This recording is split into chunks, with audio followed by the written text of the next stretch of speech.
Today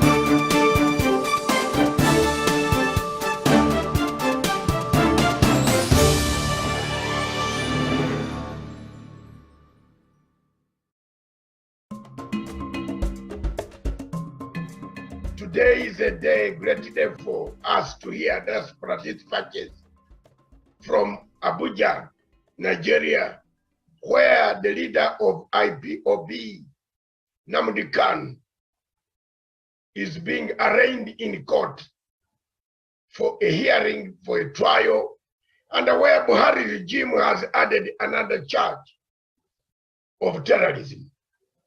Remember the Nigerian situation, and Buhari's background is the chief rendating officer in the whole world.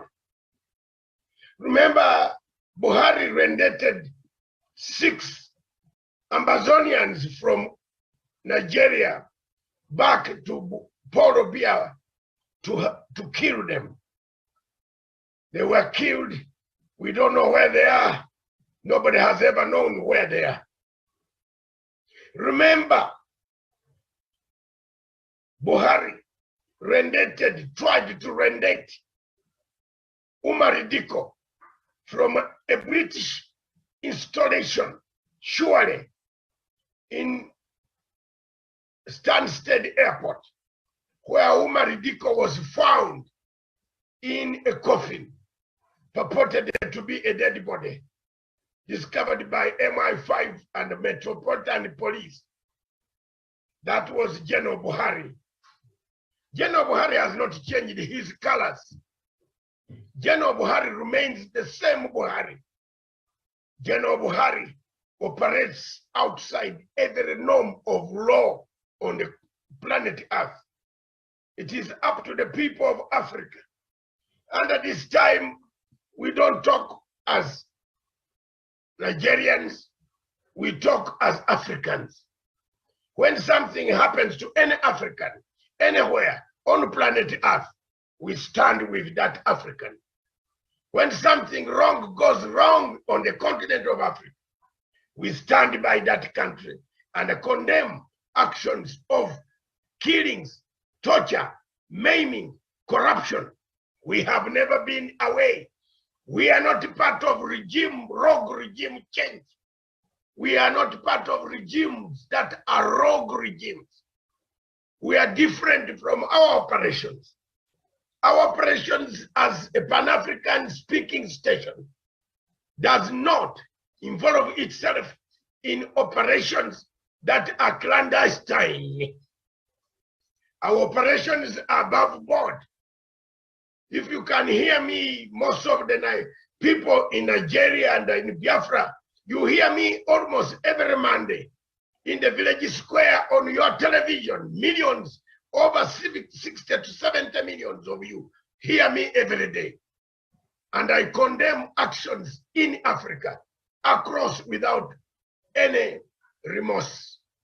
I have no regrets for standing for the people of Africa, the oppressed, those who yearn freedom, those who want freedom. You cannot talk of African unity when some parts of Africa are injured, are bleeding. You cannot talk about a country called Nigeria with a population of 200 million people, which could be serving Africa as an example when it is sinking in Atlantic Ocean. The rate of poverty in Nigeria today, a country over 60 years without electricity, a country where people sleep over water. The BBC documentary recently showed that people sleep on water. A country that has no value for Africa at all. We thought a big population, people in Kenya and Uganda and East Africa would sell their commodities. We have ended up ashamed. We have been ashamed by the leadership of General Buhari.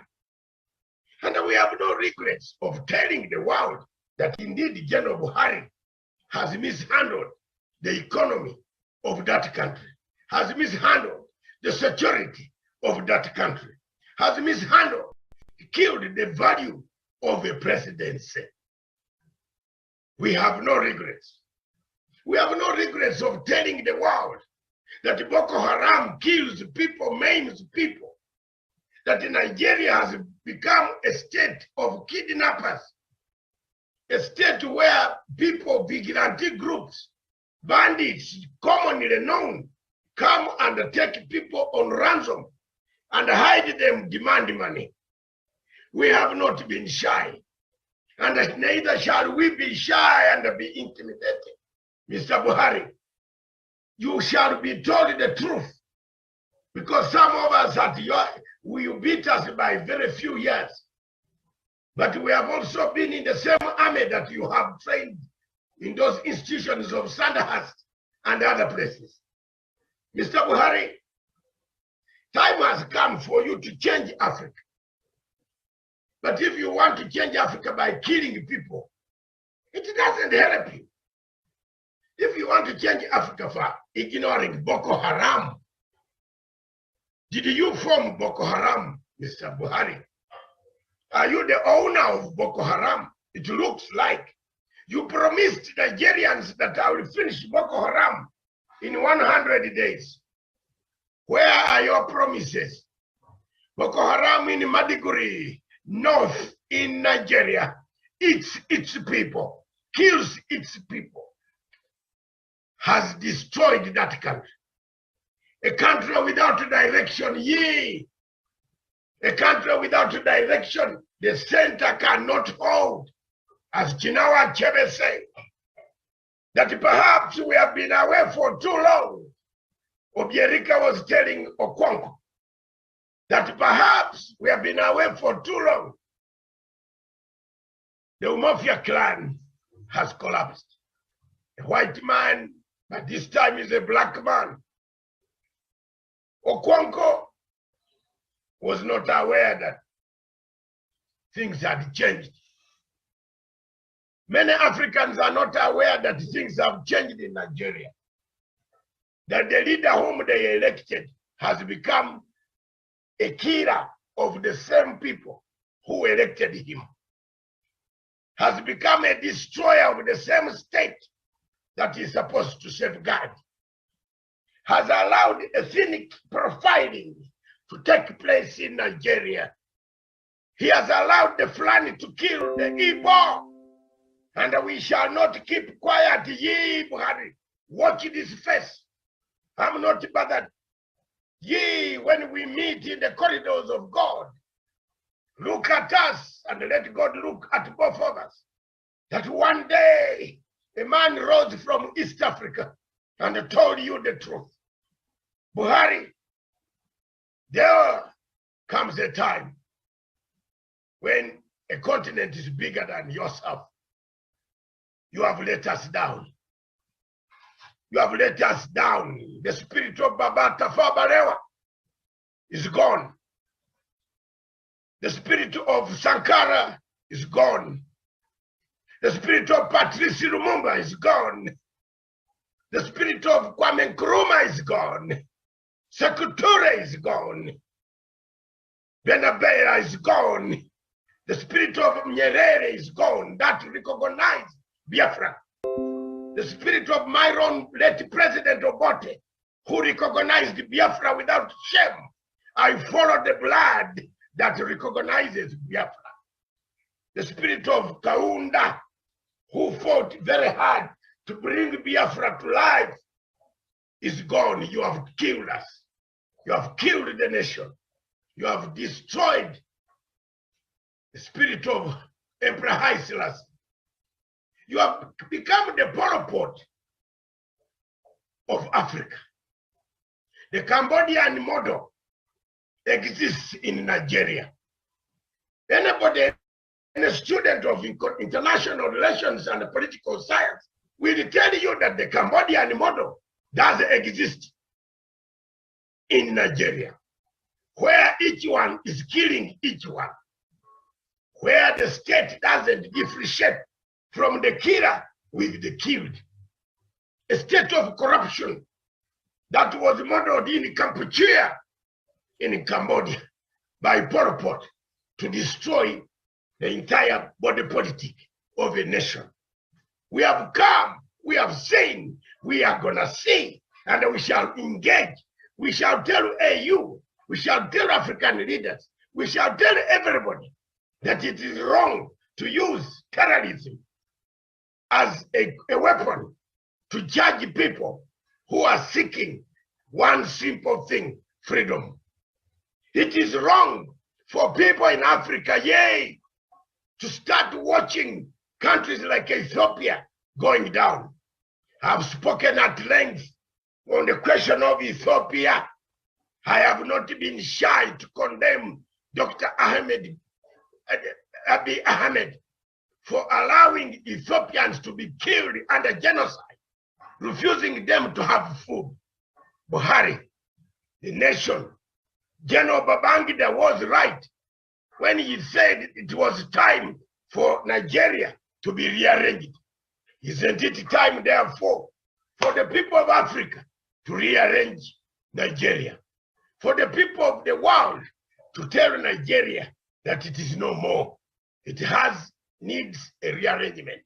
100 years of a forceful consolidation has come to a fruitless end. Don't use examples. Don't use scapegoats. You operate a darker source of darker forces that can kidnap people without even states in Africa knowing. Yes, because if you can kidnap Umar Diko from Britain, which has the most powerful nuclear weapons, what can stop you from kidnapping anybody from Nairobi or from Uganda or from Burkina Faso? And you can't tell the world where you got the person. You bring confusion on states that have nothing to do with you. You come and operate unmatched with lots of killings to come and kill people in other places. You export terrorism yourself and you condemn others for being terrorists. My speech today goes down in history of the people of Biafra. That just as we stood firm with you in 1967 and supported Biafra and supported the people of Biafra to self-determination, we want to stand together with you to support you to get your referendum that can decide whether you want to stay in the marriage that has been sour. The marriage of Nigeria, of putting together 7 wives, has become sour. Can Nigeria, like a DRC Congo, be rearranged? Today in East Africa, Uganda is rearranging the Democratic Republic of Congo. We have gone in Congo to rearrange Congo because Congo produces terrorists who come to kill us in Kampala. We don't joke, Mr. Buhari. We don't joke, we people. Look at me. We arrange. We have entered Congo. We are dismantling. We are building roads. We are creating infrastructure. Our troops are in Somalia to create law and order. We Ugandans don't fear. We tell you as it is. And I'm telling you, Mr. Buhari, that you have a problem. You better allow the people to express themselves without you policing them, killing them, maiming them, raping them, defiling them, torturing women. There are people in Nigeria who have never gone to school for almost 5 years because they are on the run. You have made their lives very miserable. Miserable, sorry. Today is a great day, therefore. In Nigeria, we are watching. Across the world, the British Empire is watching. I speak with authority that one day they will rise a person that will recognize the presence of Biafra.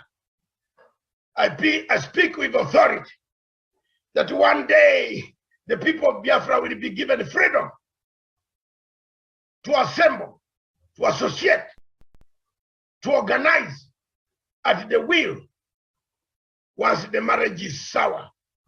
Irreconcilable differences are seen between the central government in Abuja and other states. Militias are springing up in every state of Nigeria. Abductions have become the norm of the day in Nigeria. A state of poverty where power has not reached the last part of meter of Nigeria after 60 years. What a country. What a shame. Is this a country that you call one that produces crude oil?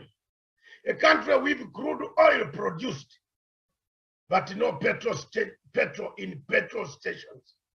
A country where people queue for petrol, when under the on the roads that they are driving, there's plenty of crude oil.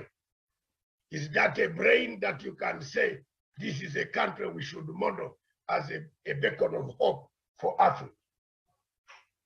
Ladies and gentlemen and the viewers across the world, it's a great day today. We shall be having our correspondents from Abuja. We shall be having people talking to us. Those who want to join us on this broadcast, we shall be going back to Kenya and back in Lagos. We are a Pan-African organization. In Kenya, there is a test case as to whether we need unity. The same applies to the unity of Nigeria. The same applies that we rearrange. If you can hate each other to the extent of Fulanis killing Biafrans, Yorubas killing each other, Fulanis herdsmen coming to slaughter people with daggers, you have to talk about reconciliation. Can reconciliation work in Nigeria? In Kenya, we are talking about reconciliation. As we speak now, there is a case in the Supreme Court across in Kenya, and Miriam will bring you up to date with that case which is taking place, seeking to make sure that Kenya does not go the Nigerian way.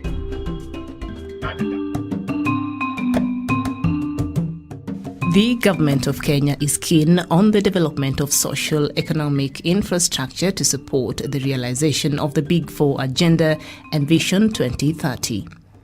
The ambitious infrastructure projects are aimed at opening up the country for business and bolster productivity, particularly in the agricultural, manufacturing and the service industry, as this would bolster employment opportunities.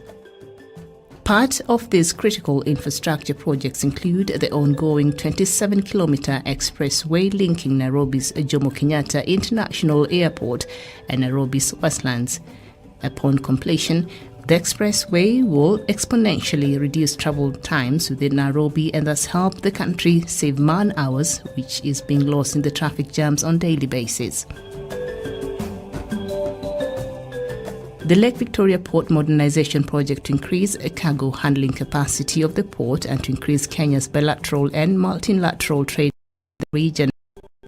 The expansion of facilities to facilitate fruition of the country's universal healthcare coverage under the Big Four agenda.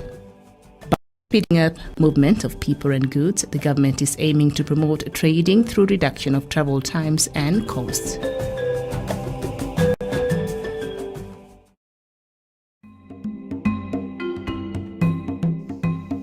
Viewers, those listening to this tape or this video, I want to bring to your attention that the politics of proxy wars in Africa is becoming real and it has become a reality.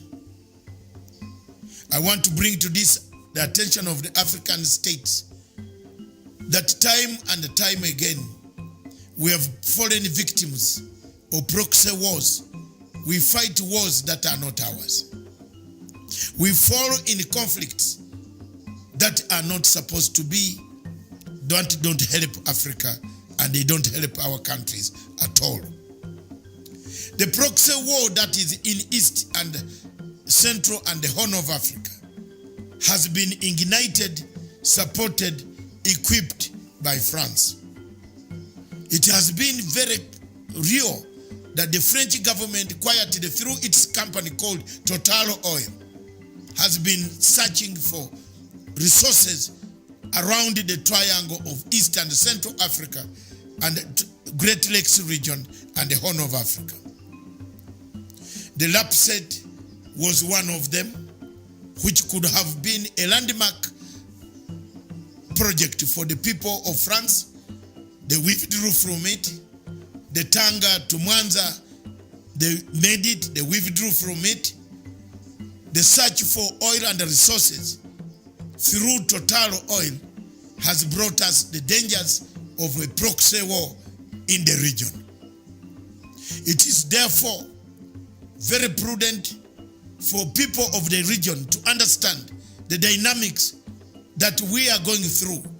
For example, in Rwanda and the Burundi conflict, there is a proxy war. We are fighting a proxy country has brought us to a war between the two countries, between Uganda and Rwanda and Burundi.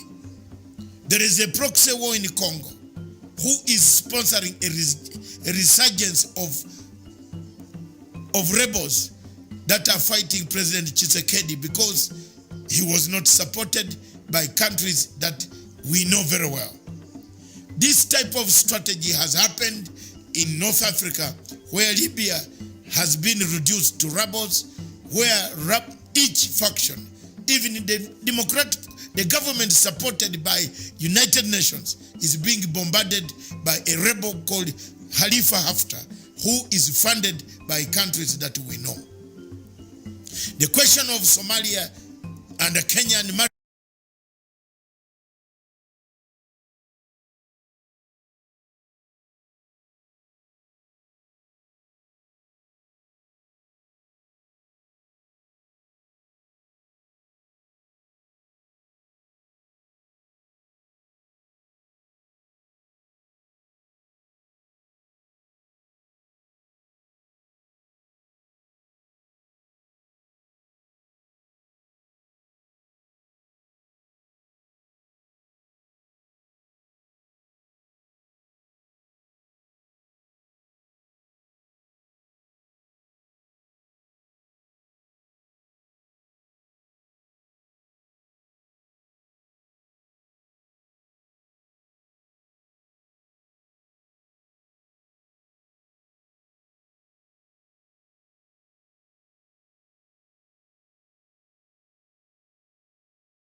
Morning, viewers. Thank you very much. It's Friday, 18th February 2022, the year of our Lord. This is Punchline Africa Television. the only television in sub-Saharan Africa that talks about Africa and that looks after the matters of Africa. I hope I'm now being seen properly because I had cut off my head. I can see myself cutting off my head. Am I okay now? Or have worsened it? Am I okay, Steve?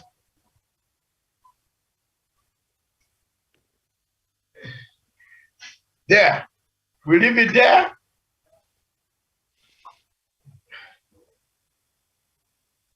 Thank you very much, Miriam.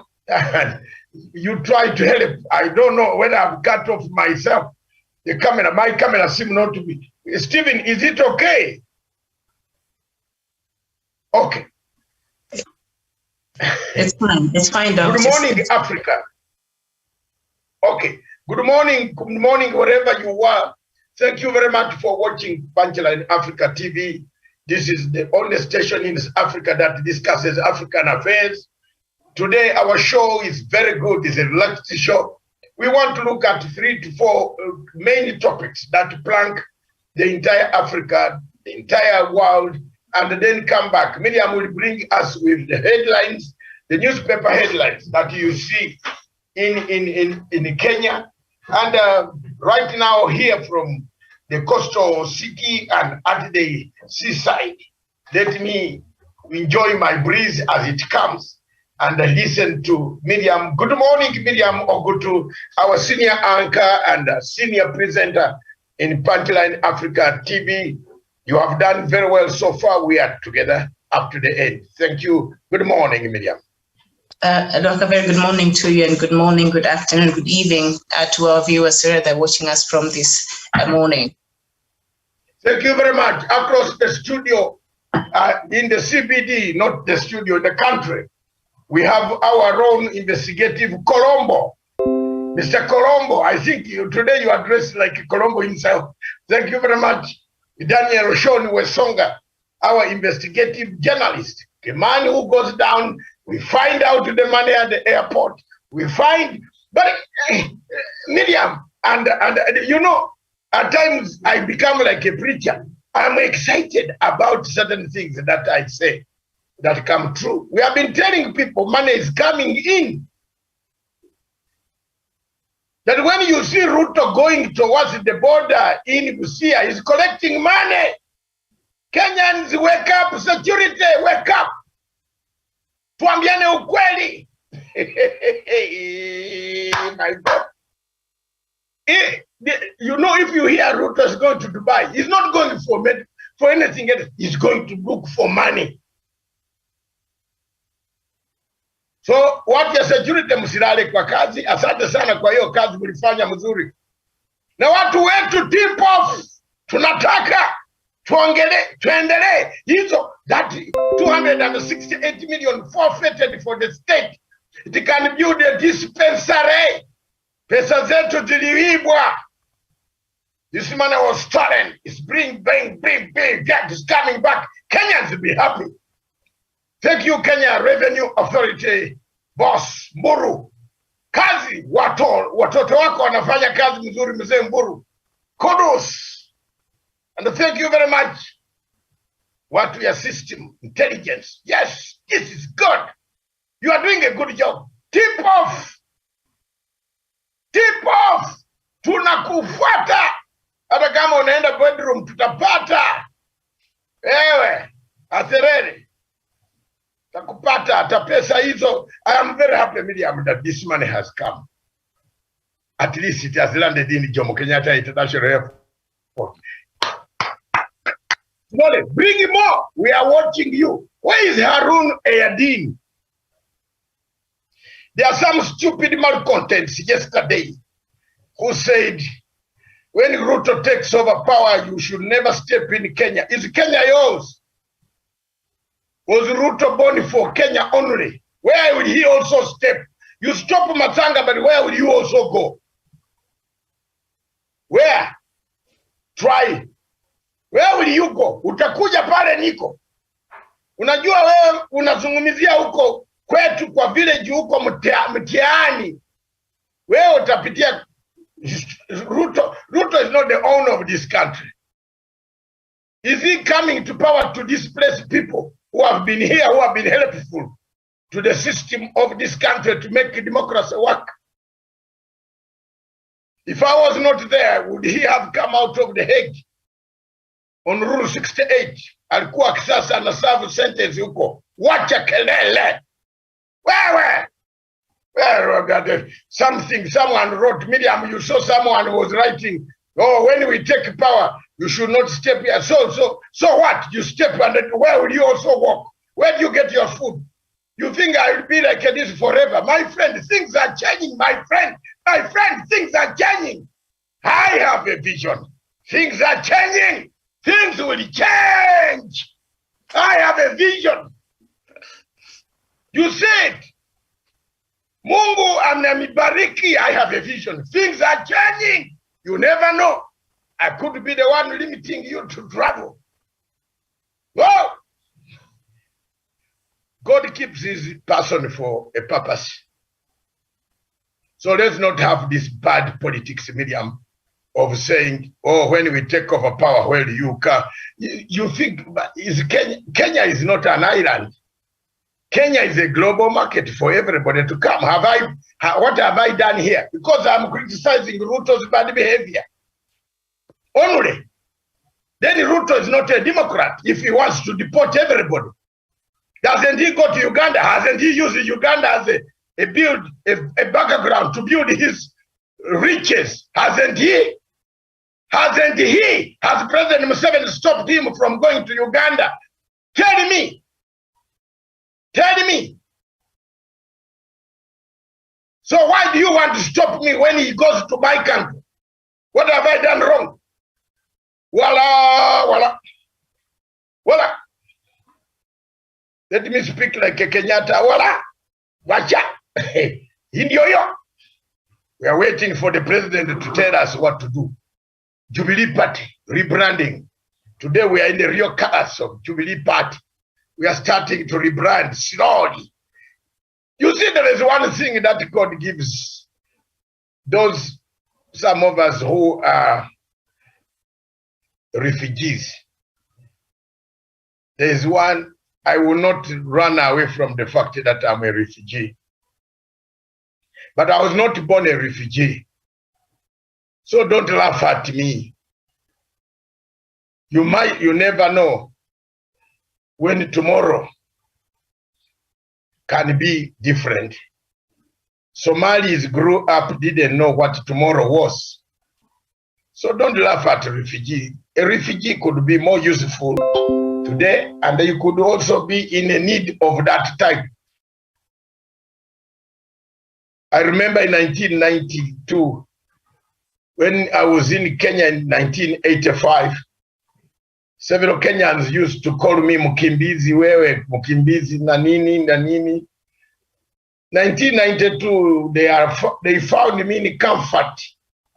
I was seated in my London office helping them to fill application forms. One of them is Warungu of BBC.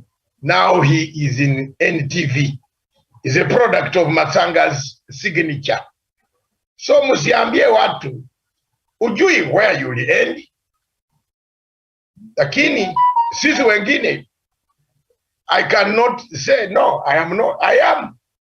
But I came from a very tough, that's why I preach the gospel of unity of purpose, redemption, strategy of healing, accountability, reconciliation, restitution, reparation, and truth-telling. I'm the owner of that strategy, redemption strategy. BBI is a redemption strategy. This nation needs BBI. If you take this nation without BBI, Ruto will kill it. Because everything he does is to frustrate. Look at the budget medium. You are going to read us the papers. Frustrate. Where will the nation be? Where will the nation? If the nation is doing money huge money. You say you are selling cows in Burundi. Then KMC, which is now the Kenya Meat Commission, has not exported any cows in Burundi. You are not an agent of KMC to export beef in Burundi. Then you turn around to say, oh, it is money for somebody. Tell the truth now. Mjamaa amesema haki. You see how he's swimming out of this. You can go on convincing Alice Wahome and others, but my friend, slowly, chop, slowly, like that. Unaona? The nut is coming. Baba, da. Why don't you sit down and analyze? How did they know? Because you have created too many enemies. They will tell everybody, even those who don't want you, those who are once your enemies. You feed your enemies. You are feeding your enemies. You are feeding Hassan Omar, Mudhama. These are the people who wanted it. God does not like that also. They have never said sorry for fixing you. But you have given them money to molest others again in Mombasa. Hassan Omar, who wrote documents of, you think others don't cry and God doesn't hear Mr. Ruto? Or God is hearing. So change your behavior and know how these things are leaked now. They are leaked. Even if now we know any movement you make, the money will be confiscated. Thank you very much. Across to you, Miriam, in Nairobi. That is the much I can say today, this morning. I'm very happy. Sorry for taking a few minutes of your time. But I had to be happy about this impounded money. That gentleman, Mr. Kemboy, well known, he's an associate. You go to the pictures of Ruto moving around whenever he is. He's with that guy. Now you want to tell a lie. Matanga doesn't tell a lie. I don't care. It's up to him. It's not me intercepted with the money. Let him tell where the money came from. Usiulize mimi. Mimi nilikuwa kwa pesa zako we Ruto. Wewe uliza hadi zangu. Wewe mjamaa bwana, wachana mimi bwana. Me, I'm a man of children, 8 of them, well grown up. With 10 grandchildren. Wachana na mimi. Staki hiyo maneno yako. 10 grandchildren. My firstborn granddaughter can teach you English. Wacha maneno yako. Eradine is 17 years, going to 18. She can teach English. In fact, she can come and teach one of your children. Wachana mimi. We wacha mimi. Mimi bado mwambia we iba pesa. Ocheleka pesa huko na huko Somalia, sijui Uganda, sijui Burundi. Huko na watu wanakupa kutoka kwa nyumba yako yenyewe mzee. We mimi bado tuzungumza na wewe kwa simu kunipatie pesa. These people are too much on me, Miriam. At times, they write so many things. We're Songa, you have seen. You are on home at Sanga. Was I there? Do I know how much money you have? Why are you? When I write and say, a man has been impounded at the airport, Miriam. A man, a friend of a top person impounded at the airport. Immediately, Ruto's people say, you are now talking about Ruto. So how did they know? I did not mention Ruto. How did I know? I couldn't allege what I don't know. He said, oh, no. Mr. is not from Chesimei. He is not a candidate. UDA has run quickly because that is where they were expecting their salaries. Fraudulent world, mafia world. Mandago said something. Miriam, you will see that clip of Governor Mandago. That when you hear in Kalenjin, in African proverb, when you hear everybody saying you are very good, then you know you are not going to win. Which is the case now. Everybody is saying, Ruta. Mandago was saying it. You will see it here in black and white. Miriam, back to you, please. Thank you very much, madam. All right, thank you for that. So just quickly, the headlines this morning from Kenya's newspaper, and I'll start with the People Daily. The main headline on the People Daily, mystery man with 238 million Kenya shillings nabbed at JKIA. Police sources claim Paul Kemboi is an associate of Deputy President planning to run for Parliament on UDA ticket, but Ruto's office says they have no idea who he is. The story is on page 6, and that is the main headline. And then we turn our attention to the Star newspaper. And Musalia best for Ruto, Kenneth for Raila. That is according to a poll. Joining DP seems to have propelled Mudavadi to position of preferred running mate. The story is on page 4 of the Star newspaper, and of course that is a poll that was conducted by Radio Africa Group. All right, and then we move on to the Daily Nation. And the main headline of the Daily Nation: Ruto puts Uhuru in tight fix with hustler budget. Proposal by Kikuyu Member of Parliament Kimani Ichung'wah. It is outlined there on the Daily Nation. And just up there, secrets of the Tuskys papers. And then beside that, employers reject NHIF proposal to raise contribution, and uncertainty over Kenya's Johnson & Johnson vaccines. That is what we have. And on the Standard newspaper, Kalonzo reveals new talks to join Azimio. Wiper Party leader Kalonzo Musyoka gives clearest hint that a deal between One Kenya Alliance and ODM leader Raila Odinga's Azimio La Umoja could be sealed soon, revealing that he is in talks with the president. That is on page 8 of the Standard. Queries after cabinet fails to meet for 1 year. You'll find that on page 4. 2 governors, 2 deputies for a year. That is on page 10. And all is set for KCP and KCSE.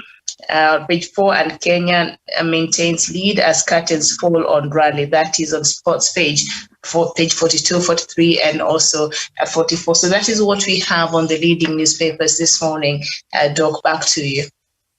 Thank you very much, Miriam. Right now from the coast, we can I show you something from the coast? Very interesting. Have you seen this interchange when you go over the sea? How they are connecting the roads where there used to be plenty of traffic. When it is about to be finished within the next 2 months, Mombasa will be the best place where you can arrive and you expect to be in your hotel very soon. Because you use the time between Nairobi and Mombasa. By the time the plane has returned twice in Mombasa of Kenya Airways, you are still anywhere. You haven't even reached Shamsu, where good hotels are, where some of us live. Those areas. I'm also born near the lake view. I was born in the lake. You know, I am a relative of the lake people. Miriam. So, Wesonga, I don't know what you make of this, but by the time you reach Shamsu, Miriam, 2 planes of Kenya have returned to Mombasa and taken. You take 3 hours to reach your hotel. President Uhuru Kenyatta has done that. President Uhuru Kenyatta has changed it. He's changing it. Very soon, within 2 months, we shall be flying quick. Fly, well, one way. You are in Shamsu. They tried it on Sunday. There is a Sunday I was in Mombasa. It's one way all the way, Mudia. Once you come from up, you use one way only up to the last bridge, and then you are gone. It took us only 15 minutes to reach the airport. These are the things that Kenyans are not seeing. Some of the Kenyans think Uhuru Kenyatta has not done, but the Uhuru Kenyatta's legacy speaks for itself. Uhuru Kenyatta has dug the Kenyan soil that was not dug since 1884. When Bismarck and others decided to make Kenya a colony and to make Uganda a protectorate and make Tanzania a trust, a mandate state, and make Zimbabwe a colony. You see, a trust state, not a mandate, a trust state. trusted between the Germans and the British. There are some of our students, our people watching us who don't know what it is to be in a trusted state. And let's look at that. That is all I wanted to talk about, the legacy. The legacy is there. The digging of roads, reconstruction, housing is slowly came out. Healthcare was integrated. We are having disappointments with some newspapers like the Business Daily. They say NHIF, they discourage. You know, people have got that heart of it, cheating. You know, there is a syndrome in Africa where, not only in Kenya, in my own country, a person took Mr. Harun Ayadin, was taken to President Museveni, introduced to His Excellency the President as an investor, new fruit farmer. Now the minister who was taking this man to be President of Republic of Uganda, Miriam, did not know the background of the man, but he knew the background of the money. Are you hearing me? Knew the background of the money the man was going to bring in. He had already calculated his percentage. Now the president is asking this man, where is the factory for vaccine? You were the minister of science and technology. You brought this guy here and said this guy, and you know His Excellency President Museveni doesn't ask nicely. He's not as calm as Honorable His Excellency Honorable Uhuru Muigai Kenyatta. He has a way of asking. So, Mr. Ruto, why don't you get a ticket and go and explain? This minister is in trouble. Miriam, the week that was last week, I know you are going to ask me about the week that was. That is one of the minister is in trouble. The money wasted on a stone that cannot build. The stone has grown grass. Mr. Ayadin has been discovered is a member of the Turkish intelligence that recruits militants from Africa. So go and explain. Don't kill Matanga. Matanga, I don't know what happens in Kampala. I don't know what you do there. You took Mr. Ayadin. You are crying at the airport. You wanted to leave. A whole deputy president sitting at the airport for 5 hours. When you could pick a phone and call the president and say, Mr. President, why are these people refusing me to go? Yet you sent me to go and do official work. But because you are going to do bad work, you can't call your boss to tell him I'm going to loan the money. Why? And you sit at the whole Wilson Airport for 5 years. Where are the lawyers? Let me ask Wesonga, who is Colombo. Where are those lawyers who ran to Kahawa court? Show me one who can come up and say, Mr. Ayadin was a very good man. I want him to come to you. They threatened the president, they threatened the minister, they threatened Matiang. We want you to bring back, we are suing you.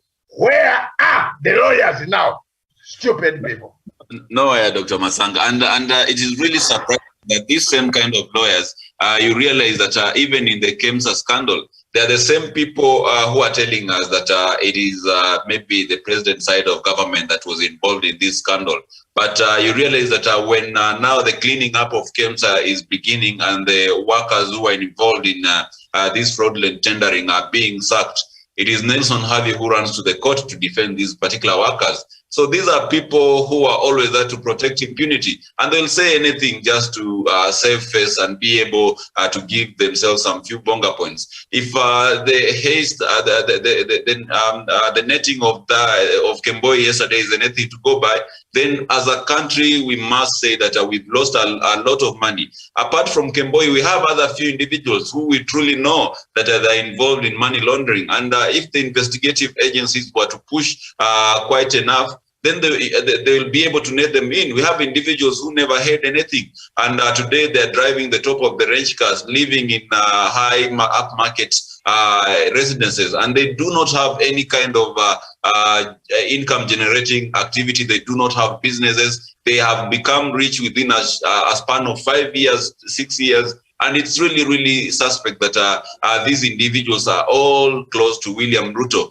And when you look at even the people who are close to him, like Ndindi Nyoro, he's among the top share owners of KPLC. Where did he get the money to become a top shareholder in KPLC in less than a decade? What kind of business is it that Ndindi Nyoro is doing that he has become so rich? Look at the kind of Moses Kuria. He's the biggest importer of petroleum and biggest shareholder in the petroleum industry in this country. Where did he get money to invest in this particular venture?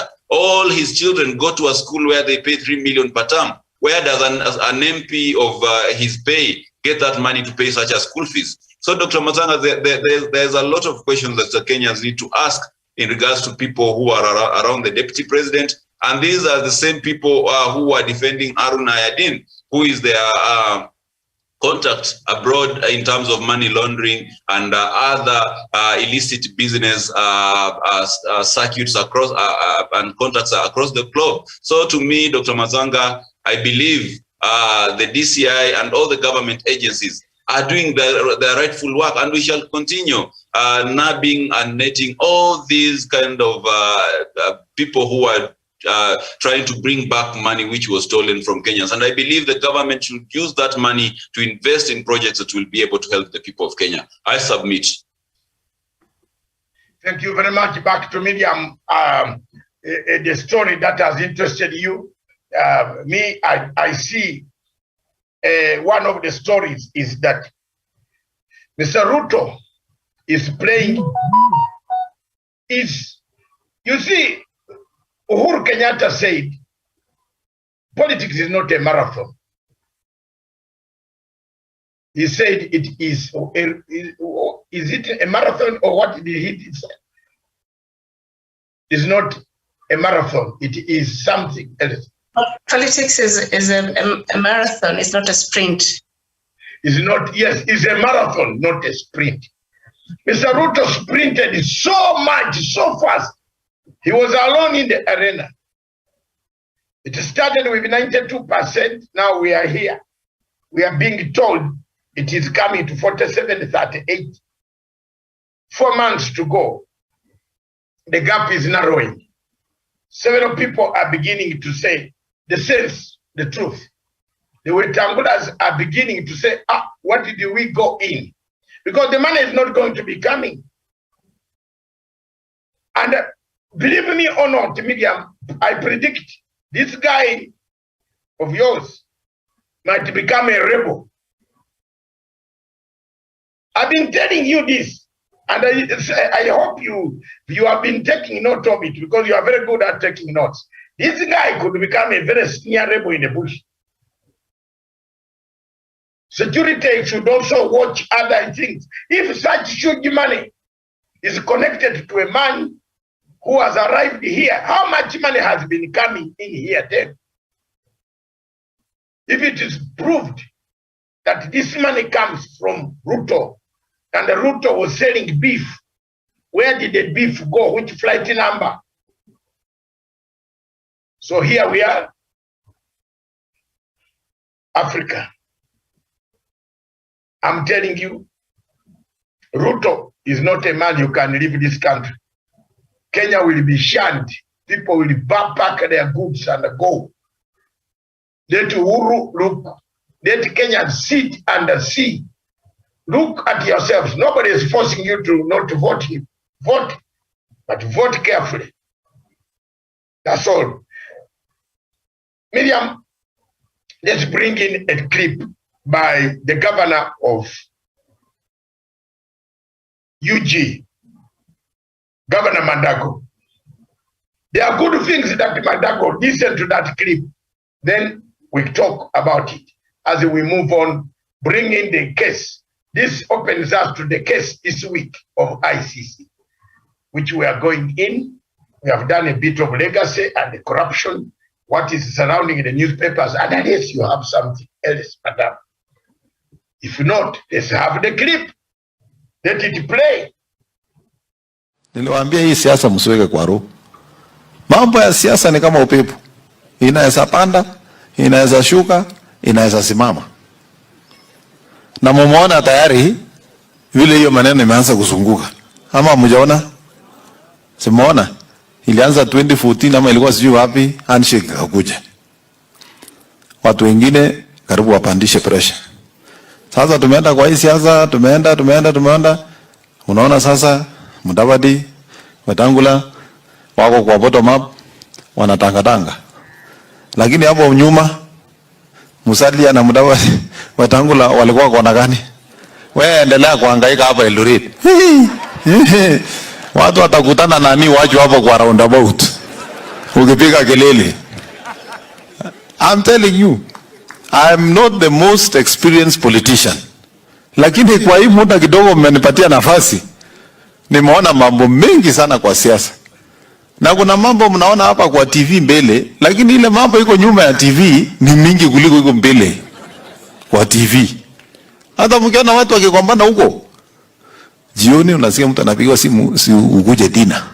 Na atakuja, na mjana ile mambo ilikuwa inaendelea kwa TV mbele ni tofauti. Usiku unasikia mtu anaambia my wife ametengeneza dina. Na wewe unashikwa na pressure hapa. Achana na hiyo maneno. Be peaceful. Sawa sawa. Ile tumeamua kama kaunti ya Uasin Gishu, kama viongozi na mimi kama governor wa hapa. Kila mtu kaunti hii ako na uhuru kumpigia kura ule mtu anataka. Kura si lazima. Kura ni kupembeleza na kuomba. Ama namna gani? Sasa wewe piga kura mahali unataka. Lakini wacha fujo. Tuweze kukaa kwa pamoja. Sisi tutaomba kura hapa, wengine watapigia sisi, wengine watapigia. Na kuna msemo katika Kalenjin. Kama unaomba kura na unataka kupata 100%, sisi huwa tunasema ukiona watu wote wanakupenda umekufa. Ukiona hakuna mtu anasema hii mtu ni mbaya umeisha. Lakini kama bado uko na 30% wanasema hii manda kwa hii kisirani hii mtu hatutaki. 60% wanasema si mbaya sana, bado unaishi. Kwa hivyo hata hii maneno ya kura, hakuna watu watakupigia kura 100%. Na ukipigiwa 100% utaenda kulala huko. Hata utaenda kusahau kuna kazi ulikuwa umepewa. Kwa hivyo tumesema kila mtu hapa ako na uhuru ya kupiga kura mahali anataka. Kila mtu ako na uhuru ya kuja kuomba kura hapa vile unataka. Na mimi napongeza watu ya kaunti hii. Mumetupa heshima sana. Kwa vile wanasiasa wengi wamekuja kuomba kura hapa, hakuna mtu amepigiwa kelele. Raila alikuja hapa kuomba kura, akahama. William Ruto akakuja, ingawa ni mwenyewe pia, akaomba kura, akahama. Tunaongojea wengine wakuje lakini ile tumesema sasa, si mmenipatia ruhusa niambie watu wapime, waweke maneno wakichungi wakifika Timborua. Ama mmesemaje? Hapa sasa tunataka ile siasa ya maturity. Siasa ya sera. Siasa ya kuomba kura. Hapana maneno ya watu kuja kuleta matusi ama uchochezi. Hiyo sisi kama county tumekataa. Na tutasimama hapo. Kwa sababu baada ya uchaguzi sisi tunataka kuendelea kuishi hapa, tunataka kuendelea kufanya biashara, wengine bado wanaendelea kufanya ukulima na mambo mengine yote waweze kufanya. Ile mimi nafurahia wananchi wameanza kujua sasa ya kuwa hata ukingangana sana si ati utaletewa ugali na sahani mpya kwa mlango, bado utakata jasho ndio ukule. Mimi naona hiyo mmeanza kushika network. Mmeanza kujua kumbe hii watu tunaweza pigia kura pia na wahame na warudi baada ya mwaka 5. Mimi nafurahia vile naona Kenyan public generally are beginning to realize that really they should not invest all their hopes in life on a politician or government. Actually, you must invest yourself and think of how you can do something. Kazi ya serikali ni kuweka tule environment na isafanya wewe ufanye kazi. A conducive environment to do business, to do farming, to study, to innovate is what government can provide. But the rest you must work hard as a citizen. So it is not a matter of life and death. Lazima tujue kuna future, kuna kuishi kesho. So mimi nawaomba, iko wamama wengi wanatafuta viti. Na nilienda mkutano mwingine nikasikia wamama wale wanatafuta viti wanafunzwa na wamama wengine. Nikasikia mama mwingine anamwambia usitishwe, hata mzee asikukataze, sijui nini nini. Nikamwambia nyinyi mtavunja maboma ya watu. Na nikawaambia it is possible to be a woman of integrity, a family woman and be a leader. Na nikawapa mfano kama ya mbunge aliyekuwa mbunge wa Dagoretti, Mheshimiwa Mama Beth Mugo. Kwa sababu alikuwa landlord yangu zamani. Huyo mama ni mama ya shujaa. Anayetoka kwake naenda bunge, akimaliza bunge napitia kwa ofisi ya mzee, wanakuja nyumbani. Hiyo ni family na ni leader. Sasa wengine wanaenda kufunza kina mama ati unaweza wacha mzee ndio uende siasa. Na siasa usipopata kiti utaenda wapi? So those are the kind of things we must take charge in the community so that we align our people correctly. Watu wasipewe the wrong information. Alafu kesho watu waje na hasara. And I'm very proud of Beth Mugo in her conduct as a leader. And I'm telling you, do research. Fanya utafiti uone. We want leaders like that. And that is why I'm telling you, it is possible to have politicians who are disciplined, who are measured, who can take this country far because they think of the future and know themselves. So inawezekana. Na itawezekana nyinyi mkichukua hiyo wajibu. Nyinyi mkitake charge kwa ground. Sasa tutaanza kupata watu wengi ambao wanafikiria sana future ya Kenya.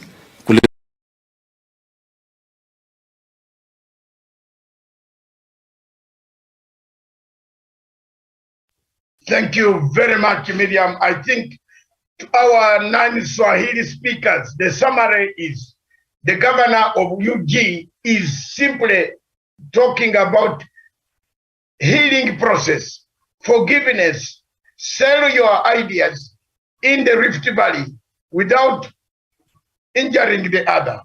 The peace must prevail after elections. He's telling us that the elections is just like a hot air, it comes and then blows cold. He's telling us that Wetangula and Mudavadi were a few days ago, few months ago, insulting William Ruto. But today, they are walking on feet with their shoes full of dust in order to get some money from Ruto. You know, when I looked at Mudavadi's shoes and Ruto's shoe, who had just flown from a helicopter, and Mudavadi was walking as if he was walking in a bush in Vihiga, I felt so sad. I think, Miriam, you saw a few weeks ago the type of shoes in a rally, and then if the production team can bring those shoes, Jeff can look for that photo. It is very embarrassing. So in short, the governor, Mandago, my friend, I like this guy. This guy I've picked as one of the few leaders in Kenya. When there was the ICC issue, Mandago and I stood on the same side. Mandago and I spoke our mind. Mandago and I stood and said, hey, you are buying witnesses. You are faking witnesses. Mandago even told a woman who was looking for witnesses, called Maria Kamara. Does anybody in this country know Maria Kamara? Do you remember that lady? I was saying it. She actually, I did not know. Can I tell you, Miriam, I shock you? She didn't know that I stay in the same apartment with her. When she discovered, she packed her goods overnight and disappeared. But I'm harmless. I'm harmless. Then we met in The Hague. Then I told her, but I knew your room. Now you call me an enemy here. I'm in the conference. What can you do here? I'm legally in this world. But you look at the people today, this case of ICC says exactly what I predicted and I said so many years ago. Why is Mr. Paul Chijeru there? Because he brought witnesses. We can pretend and say Kenyan style of pretense. You are not the first people in the ICC in Kenya, Miriam. I was in the ICC first. Uganda was in the ICC in 2005. Warrants of arrest were issued against 5 commanders. I knew ICC before any Kenyan could know ICC. Nobody here can tell me he knows it better. I was in Rome in 1998, July, with Chisano, Kofi Annan, Dr. Fabio of St. Gidio, Vatican. The Pope called me, called us. We are 6 of us. We went to Rome. Myself, Dr. Bita, the current former Prime Minister of Uganda, Amama Babas. We were in Rome and another person of the delegation from Uganda for the release of Aboke girls.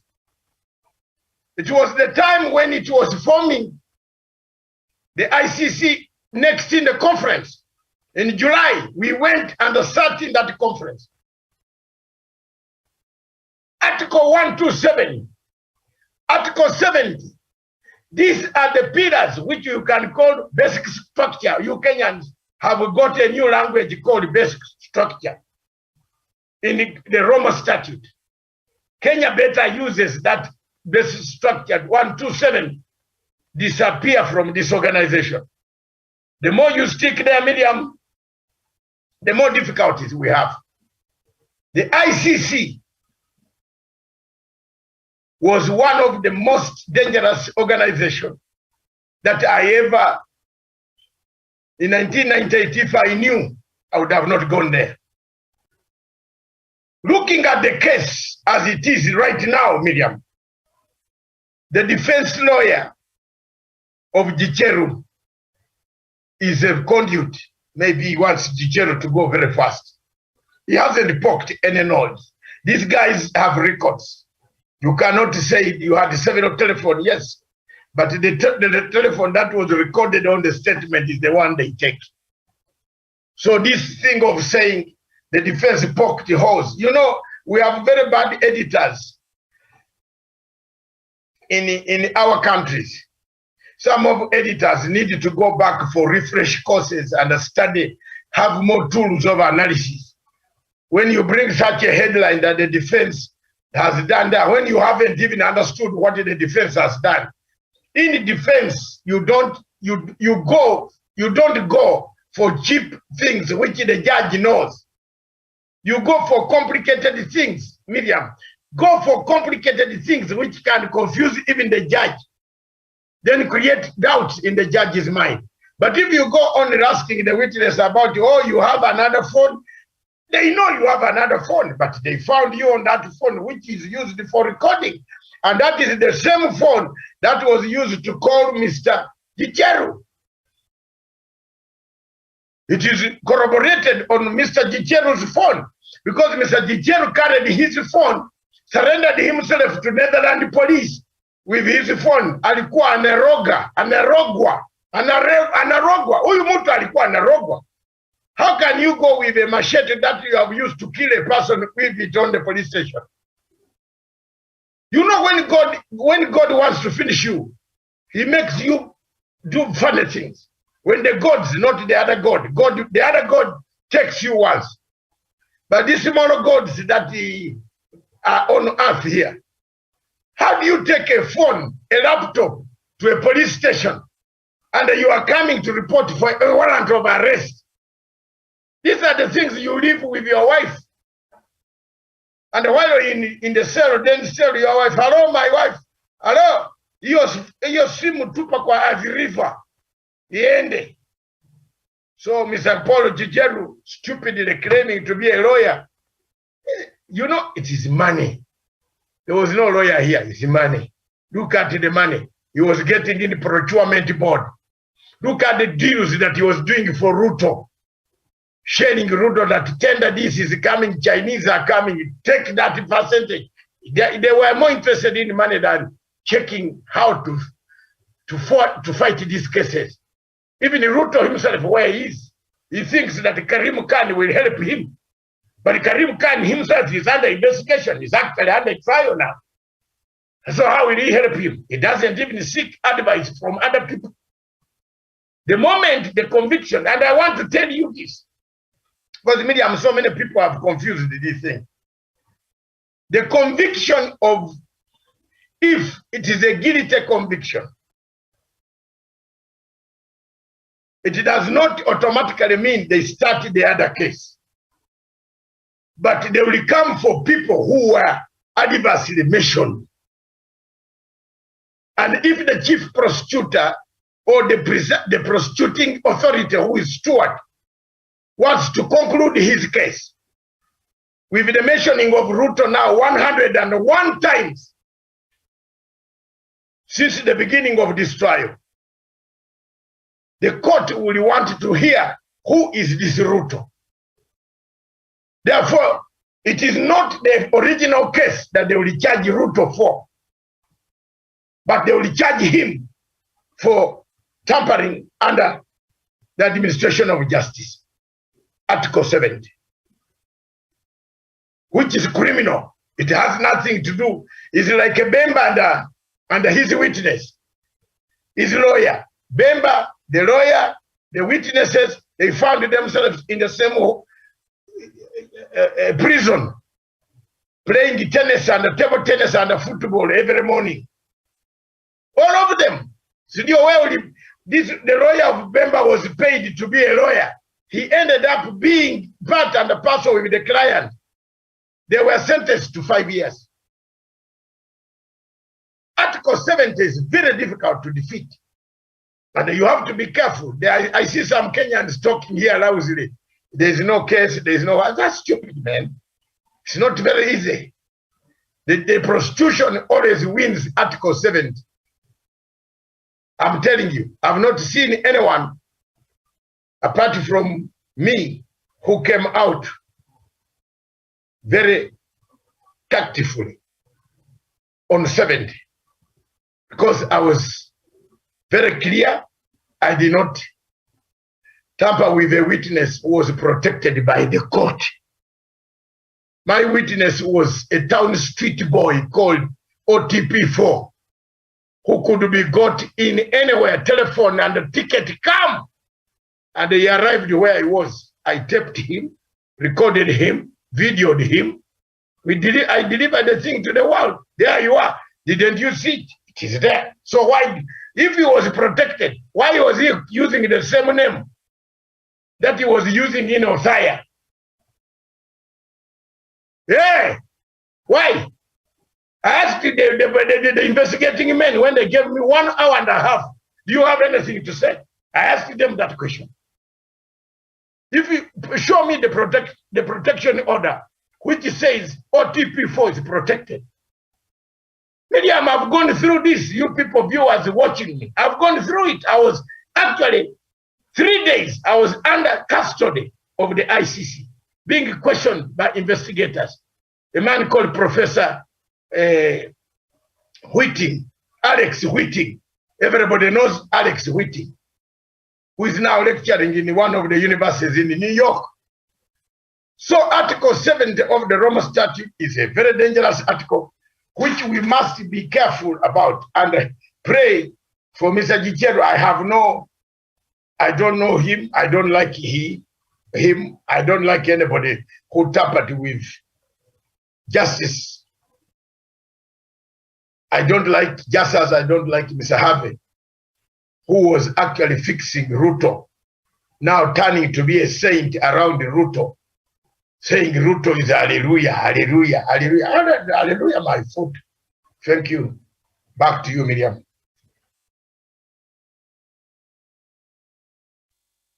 Right. Daniel Wasonga, if you could hear me. Wasonga, good morning. Good morning to you. All right, so the video just played a while ago of Governor Mandago, and I think for me, what I got from that video, he's trying to encourage the residents that, politics is not personal. It is not something you attack, you portray hatred, towards another Kenyan, because politics is not personal. These people that tell you these things during the day, in the evenings, their wives are preparing dinner and they'll be sitting down and enjoying this together. And everybody has a freedom to choose a leader, regardless of where you are, of who you think can lead you as you wish, and that nobody should be coerced to choose somebody just because maybe they come from a certain region, they speak a certain language. And also he really insisted on the importance of peaceful coexistence. I think that is one of the most refreshing, level-headed, public address I've had from politicians in a very long time. I don't know what you make of that speech by, Uasin Gishu Governor Mandago.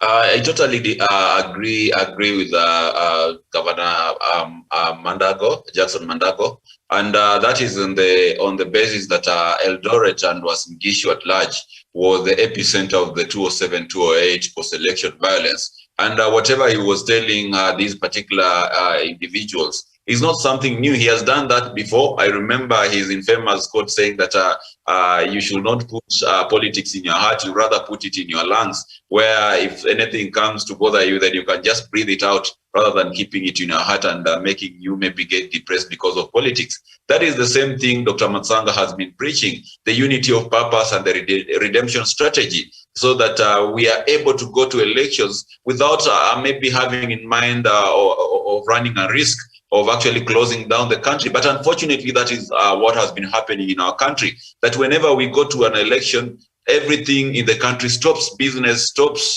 school going children can no longer attend school. People who go to town to work can no longer go to work. And therefore, it has been always a very sad state of affairs. And especially whenever we are having the presidential results being streamed out. So I believe this is the way we should go. And I beseech all the governors who are in the counties which are prone to violence during every electoral cycle to follow suit and be able to preach peace like Governor Jackson Kiplangat Mandago is doing in Uasin Gishu. So Miriam, I believe he's a leader. He has actually proven to be a leader who is very, very much conscious of whatever reality that we have as a country. And if those kind of leaders can sprout up across the country, then Kenya will be a better place. And I wish to see maybe Governor Jackson Mandago one day also going for the top seat in the country, because apparently he understands what it takes to lead a cosmopolitan county like Uasin Gishu. And we've seen also the same thing happening with the Governor Lee Kinyanjui of Nakuru, which is also a cosmopolitan where a majority of Kenyan tribes in equal numbers actually reside. So to me, I believe that is what we need as a people. That is the direction this country should be taking. Unfortunately, people like William Ruto and his close allies and advisors are not seeing that. They are the ones who went in Eldoret and talked about Madoadoa. It was very, very unfortunate, because they have to understand that these are people who are actually healing from wounds and memories of electoral violence every election year since 1992. And therefore, we should have a paradigm shift from these rhetorics of incitement and hard stances on political outcomes, and therefore forge a path of unity, a path where politics is not a do or die game. And that has been spearheaded by Governor Kiplangat Mandago. I believe, Miriam, that is the best way forward, and I support him in his initiative. And I believe majority of the leaders from the Rift and other parts of the country where violence has been prevalent every election will join suit and be able to push for that peaceful agenda. I submit. All right. Doc, and perhaps, Doc, if we would have a lot, most of our politicians, even out there while they're campaigning, the end of the day, adding the message of, peace building and preaching the peace and making the Kenyans understand, instead of preaching the hate and the venom we've been seeing being planted in a lot of Kenyans' heart. This will go a long way in even giving institutions like NCIC an easy work on not sitting down and looking out for hate mongers and inciters here. Responsibility on our leaders. Can they take that? Miriam, it will take a miracle. And it has taken a miracle for a man like Mandago. And I believe his boss is going to say, hey, What were you saying? You are discouraging Wetangula and Mudavadi from my party. I'm sure someone has already called him. But Mandago had said, but in Kenya, I don't think, not only in Kenya, in Africa. If you look at the way some leaders, the next topic we are having, the way they are rejoicing in Brussels because they have got a free hotel, while leaders I want to thank some leaders like His Excellency President Uhuru Kenyatta, who went late. Thank you very much, Mr. President. You did a great job to go late, because the greetings of this man, younger man, greeting you in a pocket, while his hand is in a pocket. When he came to Kenya here, President Uhuru Kenyatta welcomed him. But he is greeting people with a pocket, one hand in the pocket. Surely it's a demeaning thing, but that is not all right. It's okay, it's coming in the next. Medium, it will take a miracle for someone to come out and speak like a Mandago. And that's what politicians should be doing. Politics is not for hatred, but people also force others to be haters. For example, when you see Mr. Ruto, between me and him, I'm not a hater. I just don't like his behavior. But I don't hate him in my heart. To that extent that if I find people dragging him on the street, I will stand and watch. I will come in and say, no, this is the Deputy President of the Republic of Kenya. I don't hate him. I don't have hatred. If I've forgiven even those who have killed my own people, I've forgiven them. I don't have that hatred. But in here, it has become real hatred. Miriam, the topic linked to this is, which is in the paper, which is shocking if you see at the cartoon of IEBC, Wafula Chebukati asking for money, 21 billion now for voter education. Are we all right in this world? Are we all right, Miriam? Voter education now?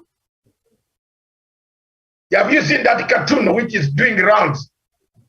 Wafula Chebukati, the IEBC now going to say, we need 21 billion for voter education. Which voter education will you do in 4 months? Surely. So this election, plus all this, Mandago is doing a good thing to tell his people in the Rift Valley and Eldoret that please, when you reach Timborough, stop there and leave your tongue behind. Come to Eldoret, relax, drink, go. But don't bring here politics, which will make people fight. That is a good move that I welcome. But if you ask me whether there will be politicians who will come up and follow his foot, the answer, you want me to give it to you directly? No. No. They are just pretending now, Miriam, because the whistle has not been blown. But once the whistle is blown, some of them, luckily enough, will carry their children out. The children, the wives, you know, most of the politicians going to campaign now, their wives will be abroad watching on Viewsas and their families. Then they start kutupa matusi, throw insults here, there, here. Their wives will not be here. The family will not be here. I assume Ruto's family will be in Uganda or Zambia. Now, Zambian section has been cut off with Lungu and the hotels, and the woman who built the hotel is in Dubai released on bail. Yeah, they're like she's in Dubai. Actually, the money that was wired, I don't want to say here. Let me not jeopardize police work. Let's leave it. But when last week when I told you this journey of Milan, what was it going to do? Someone tells the government he's in. When you want me, I'm in Dubai.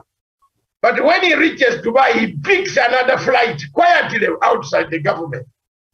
You know he's going to do something, which is fishy. Now the fishy is when we started tracking, when people started tracking this consignment. Where is it going? Cows, beef, how much beef? Kenya Meat Commission came out quick and said we don't have beef. That costs almost $2 million.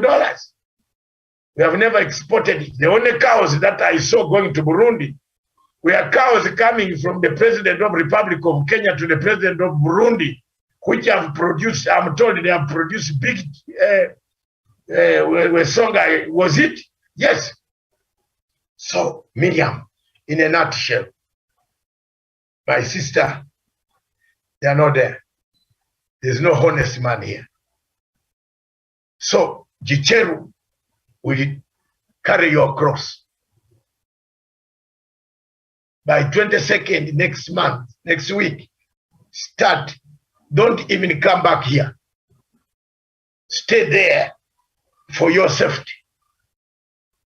Because here witnesses are disappearing. In Europe, witnesses are disappearing. People might not be happy with you. So for me, I protect the public interest. Let Gicheru stay wherever he is. Let the verdict come, that's it. But whatever the verdict is, it is not, people have seen the truth, what happened. The purpose of this strategy is to see the truth. Isn't it? You saw the rally that was in Muranga. Are those the people who usually welcome the deputy president? No. People even were telling him, Kumbe, this is what you did. So it has come at a time for people to remember, to say, we are going to another election. This is the man who did this. Now he's coming here to soft, coat us, put chocolate for us to eat. Then later on, when the chocolate is finished, have you ever tasted the tanga? When the chocolate is finished, it becomes sour. Put there some food. It's sour. That's what the Ruto is. He's inviting you. Give the vote to Raila. If I was a Kenyan and I had 1 million votes, I would vote all of them to Raila Amolo Odinga. Chap! Because he's able. He's an elderly statesman who is not going to go for vendetta. These cowboys on this other side are going for vendetta. You Kenyans watch these cowboys. This Ndindi Nyoro. You look at Ndindi Nyoro. He cannot even pick a phone to say, Matanga, how are you? You saved me petrol. My car was stopping on Fika Highway. Hey! These are the people you want to give government. Nyenye wa Kenya. Me, they have given me notice already.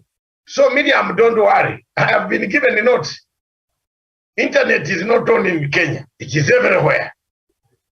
But they have given me notice that, if Ruto takes over, boss, don't cry here. Thank you. But Nyenye wa Kenya, don't cry for me. Don't worry, I will go. But Nyenye, cry for your children who will be under Ruto. If he wins, you will be worse in your own country with cowboys of that nature. Thank you. I think that answers your question. I have answered in so many ways, but in a simple words, impossible to get. Okay, Daniel, I don't know if you have anything else to add to that, or we look at the story from, I know, Doc, you've already talked about it, but that money, before we move on to other African stories. A Kenyan national was on Thursday afternoon intercepted at the JKIA Nairobi in possession of 238 million Kenya shillings in foreign currency. The Kenya Revenue Authority Customs Office said the suspect arrived from Bujumbura, Burundi, and had lied about the fund's destination. He was arrested on suspicion of being part of a money laundering scheme after failing to declare the cash as required by the law. The money has been held and the matter is under investigation, KRA Commissioner for Custom and Border Control Lilian Nyamonda said in a statement. And KRA says when the passenger arrived at the JKIA from Bujumbura, Burundi, he made a declaration of the currency indicating the origin as Bank de Credit de Bujumbura. I think, the bank from Bujumbura to a recipient brings Global Services Kenya. After clearance by customs unit at the airport, the traveler later presented the same money at the Swissport cargo shed with different export documents for shipment to Global Services UK. That is a different one from the one he had mentioned earlier. The documents produced to support the export request were different from those produced on entry into the country. So, of course, KRA perhaps suspected maybe this could be a case of money laundering. But perhaps what people don't understand, when you have this many cases in a country that perhaps points to issue to do with money laundering, that could be very detrimental. A country like Nigeria right now, if you travel and you're using your credit card, it's not accepted in so many countries because it is known for that. So that will affect us and how we do our business with international communities. It's not a simple matter as people might think. So cases like this, and I think Kenya has been doing well in terms of nurbing, not that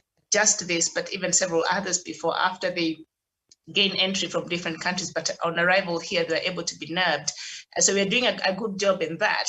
But this could be detrimental as far as, as with the international community is concerned. Yeah, very good. If we do not tread carefully, then we might find ourselves in the international financial red list when it comes to money laundering. I've done a complete course on anti-money laundering, and I know the kind of implications that will have on a country's economy. We will be in the same league as maybe Malaysia, where it is known that if you go there to do a business deal, then you have to be aware that there is a lot of risk of money laundering, and therefore even major multinationals would want to stay away from Malaysia. The moment you mention Malaysia, then there is a red flag that comes in people's mind, and that is what they are doing. I believe Mr. Kemboi is just a mule, someone who is used to do the transaction and be able to get a cut out of it in terms of a commission. And the kind of thing that he was trying to do before he was nabbed is whatever actually entails through the way money laundering occurs, because money laundering occurs in 3 stages, where first of all you have to bring in the money through a process called layering, and then we do there's another third process, and then last of it is the integration, where now you integrate it back to the economy. So Mr. Kemboi, I believe he was in the last stage of integration, which is most probably carried out by the mule themselves. They bring it into the economy under the pretext that this is their own money. They have been doing this and that business, and in that essence, you might not know if this actually is the money from the Aurora and Kimarer Dam scandal, which is coming from Italy through Burundi, and then maybe Mr. Kemboi has a pseudo company in Burundi which is doing nothing but just opening accounts in banks for it to be able to receive money from Italy, and from there he can now take the money from Burundi, bring it back to Kenya as an entrepreneur or as a business owner, and hand it over to William Ruto or whoever it is he was taking the money to. And no one will actually cast doubt on it, because at all on the surface, he appears to be a very, very successful businessman with interest in Burundi or maybe any other East African country. So when he's coming in with this all money, no one can even cast a doubt. But thank God we have a very, very competent intelligence and investigative team across the globe, and he was able to be beaten at his own game. So Miriam, I believe heading to the elections, they might want to bring in a lot of money that they stole from this particular country into back into to finance their campaigns. And back some days ago, President Uhuru Kenyatta said that we lose almost 2 billion in a day through corruption. And this is the money that is trying to come into the country through those loopholes in the border and also the international airports. Just the other day, we had another one in 2020, who was nabbed in Busia border with almost a close figure of money in amount at Busia border, trying to make entry into Kenya. Also, we have had such incidences around Bungoma in Mount Elgon and all that. And Dr. Masanga David has told you, whenever these individuals are going to campaign around the border towns, something suspicious might be happening in terms of illegal corruption money being smuggled back into the country. So therefore, our security agencies should be very, very much awake. I really want to pat them on the back for the good work they're doing so far. I wouldn't say that they're lackluster in the way that they're doing things, but they're very, very competent in it, and let them step up and be able to nab more individuals. We still have those ones who are local, who are given money to pump into their salons, into these high-end clubs and all that, and they are laundering that money for a few selfish politicians. So I agree with you, Miriam. If as a country we're gonna bring that bad name of money laundering onto our name, then perhaps we will have a very, very difficult time even doing business individually, not even government itself, but as an individual. The moment you say you're from Kenya, then no one wants to do business with you. If you want to pay someone money, they'll really be worried whether this money is from a money laundering syndicate, or maybe is it legitimately acquired money. So to me, I believe we need to crack down on these few bad apples that might bring down our economy and our business prospects as a people and as a government. I submit. Very well. Thank you. Thank you. Thank you for that, Daniel. And it's good you're an expert in that area, but thank you so much for that. Doc, still on the same before we proceed to our next topics. I think the man is an expert on this, and I don't want to counter him. Me, I'm an expert at tracking. I track. I told you, I want to ask one question to the viewers. If you are picking money from a bank in Burundi, why do you go to Somalia, then fly to Uganda, bypass Kenya, then arrive in Kampala, then you overfly Rwanda, then land in Bujumbura, then use the same aircraft of Kenya Airways to land into Jomo Kenyatta Airport? If you are picking money, the money tracking system with you can be tracked anywhere as long as you are transacting $1. 3 weeks ago, the deputy president was in Dubai. If I want to get his expenditure through his credit card and his date of birth, it's very easy. Miriam, if we uttered any document anywhere, it's very easy. So the only place where money is not questionable is to bank into Milan or bank into Dubai and then tell the source. Now, when it comes to the dollars or picking the dollars, you pick the physical, Rukia Miriam, physical dollar is picked from Mogadishu. Because in Mogadishu, there is no bank that is counting how many dollars are. Have you seen how it worked out? So the bank in Dubai or Milan sends the money or tells contact X in Mogadishu, who is a money agent with plenty of dollars, 2 million, 3 million. There are people in Mogadishu who have like a 6 million cash money, 6, 10 million. They are in the houses. Pick the money. Don't go to Rwanda because Rwanda would intercept you. Burundi is the current situation. Say the president took cows there, so you can talk about it innocently. So Mr. Kemboi was only, the whole motive of flying to those places was to cover up the route. This guy is the route and his route. But now when he reached here and turned the route into another export company, when he declaring, he was very daring. And guess what? This The customs officers have not told us. There were people waiting for Mr. I'm aware of a VIP car or cars that were at the airport waiting for Mr. Kemboi. Because I can't say much here, let me keep quiet. But, you know, I'm now in charge, you see. So if I'm in charge, I can say, Miriam, huh? Where are you? Go at the airport and bring me this.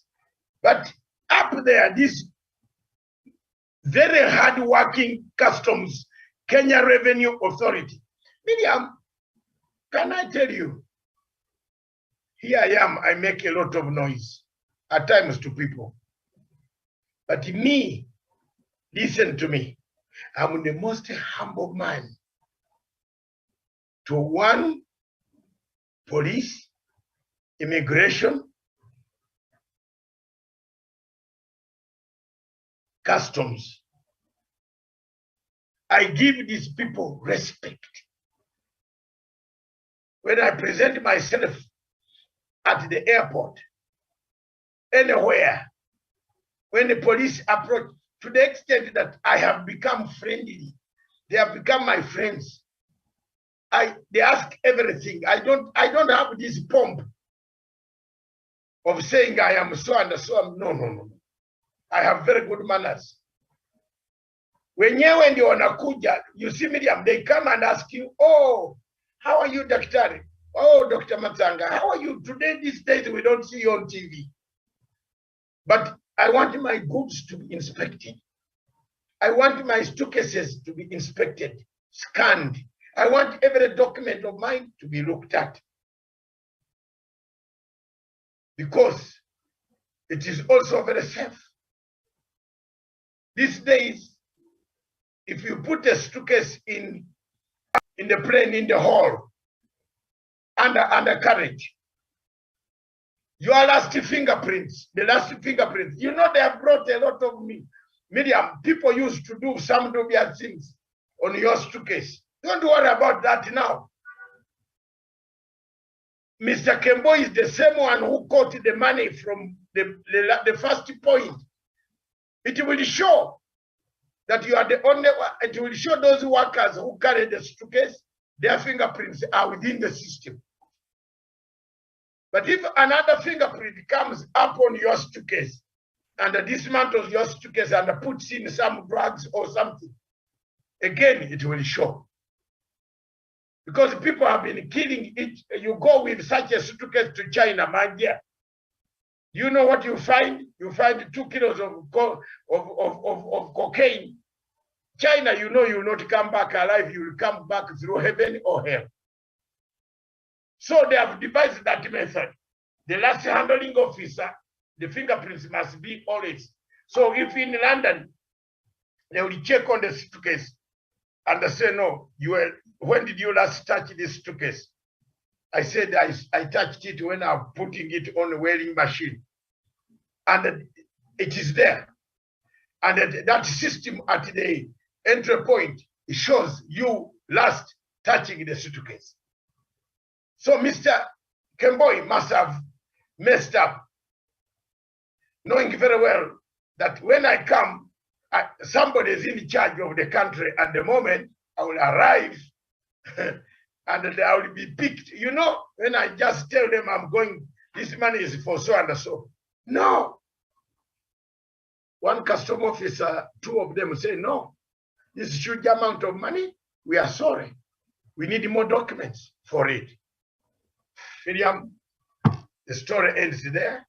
But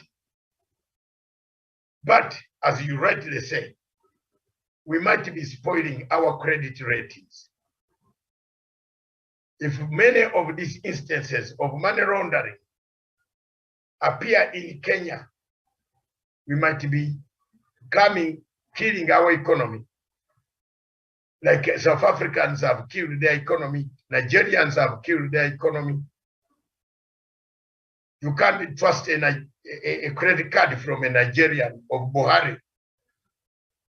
Even now in Dubai, when you enter Dubai, Nigerians on this side and other Africans go the other side. It's not very good. So let's not spoil this country is very good not to be spoiled by people like that. I hope the police will now take action and furnish us, the public. We act on behalf of the public interest. So as journalists, we have no regrets to bring it up, but very well done, good news. Thank you. All right, and that marks the end of our Kenyan stories. So now let's just get to the other stories from across Africa, and we start with that of Nigeria. And the latest, the Federal High Court in Abuja on Wednesday slated April 8th to determine the validity or otherwise of the amended charges of terrorism and treasonable felony the federal government slammed on Nnamdi Kanu over his alleged separatist activities. Mr. Kanu, who leads the indigenous people of Biafra, a proscribed secessionist group in Nigeria, was rearrested and forcibly returned to the country last June after he fled his Afara Ukwa home in Abia State, and that's a military invasion in the community in 2007. And so the trial judge Binta Nyako fixed the date for ruling after hearing the defense and the prosecution over Mr.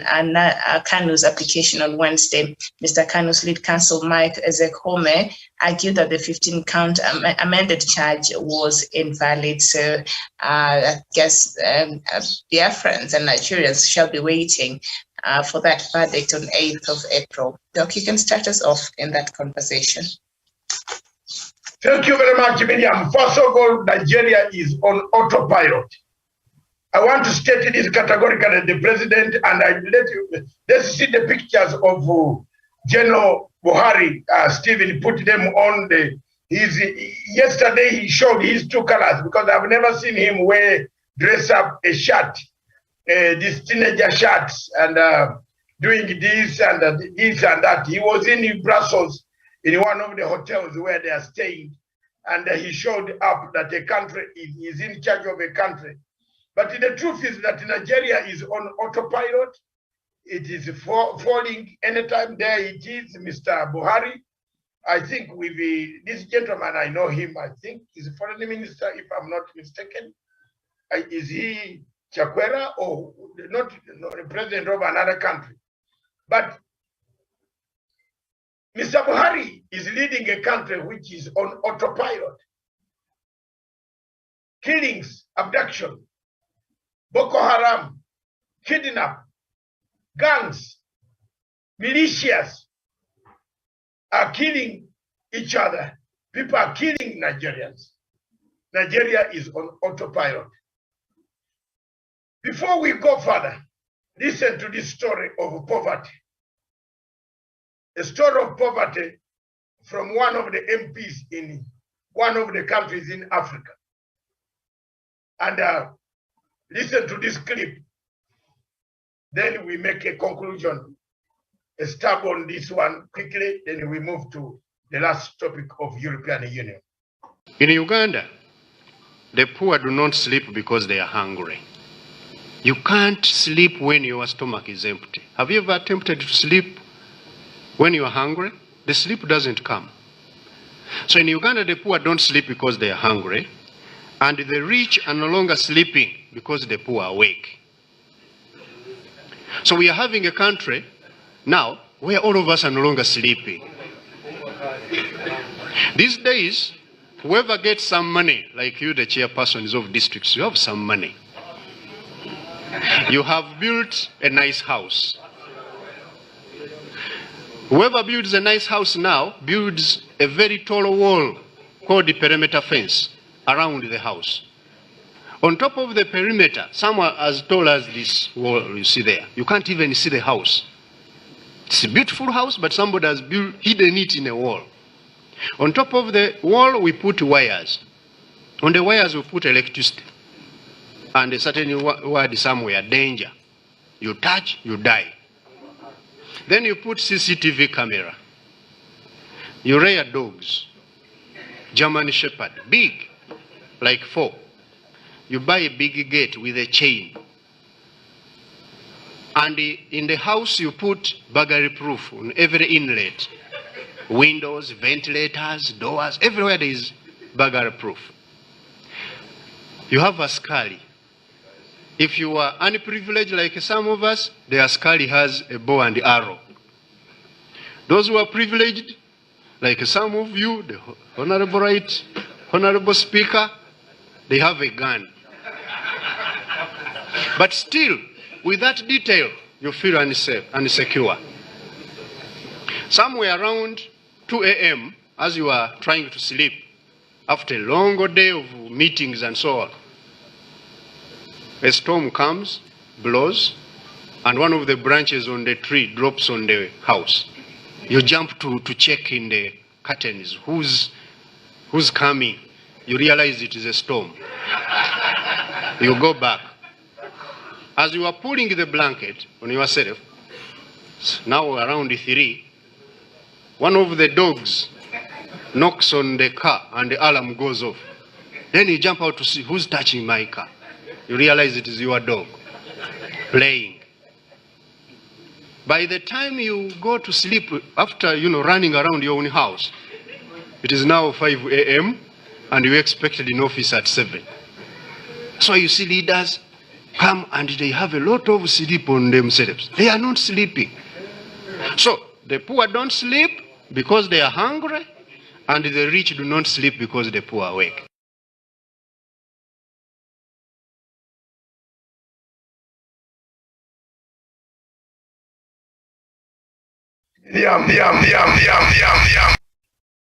That story summarizes what happens in most African countries. I don't know whether you sleep very well where you are in your place. Miriam, I don't know whether you sleep. I'm asking a Songa, do you sleep well in your place? You have a watchman. I sleep well. Songa.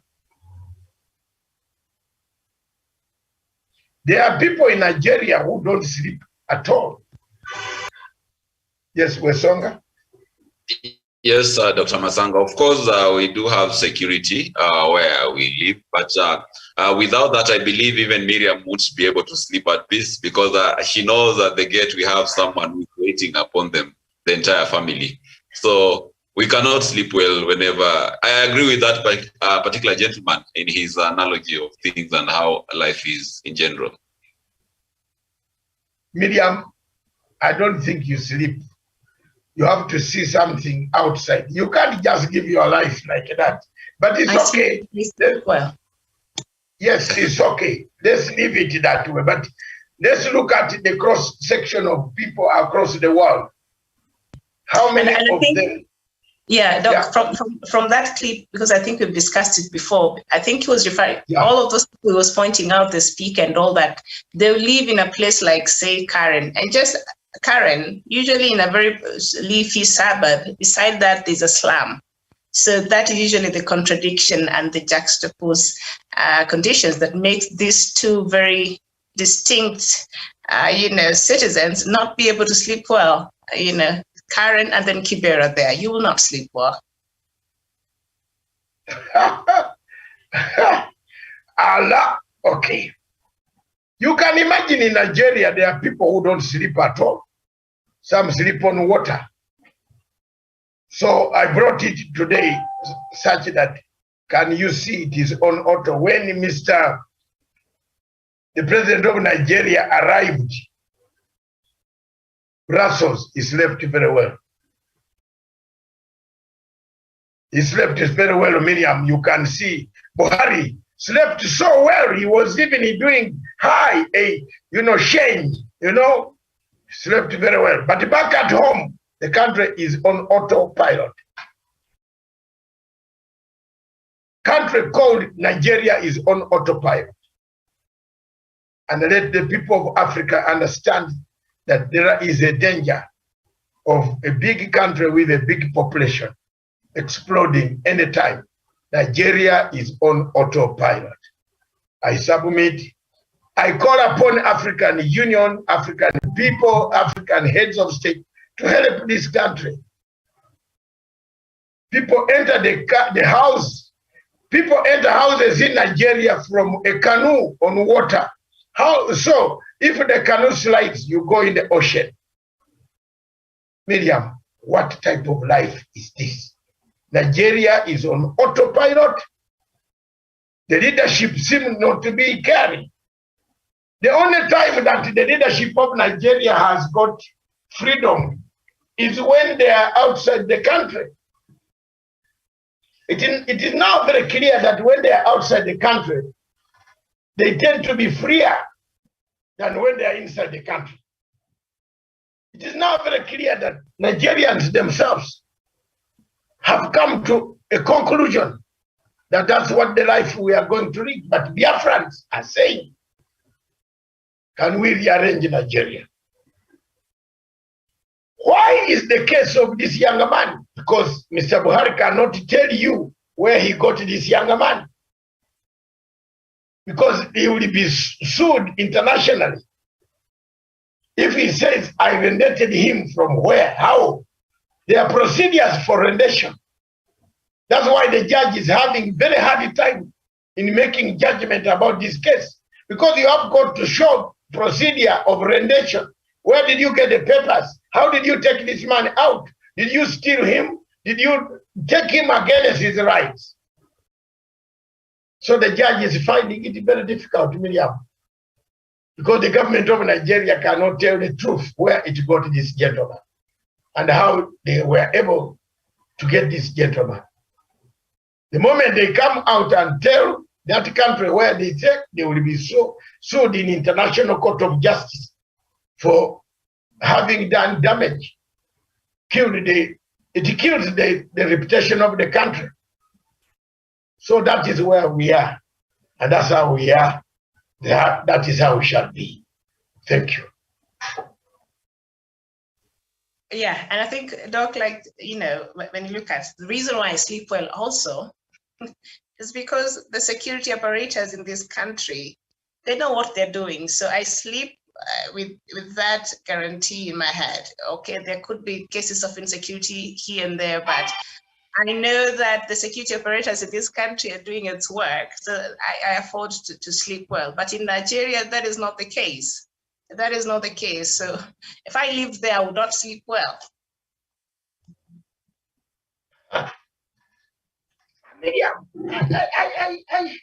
You see, okay, you are right, maybe, but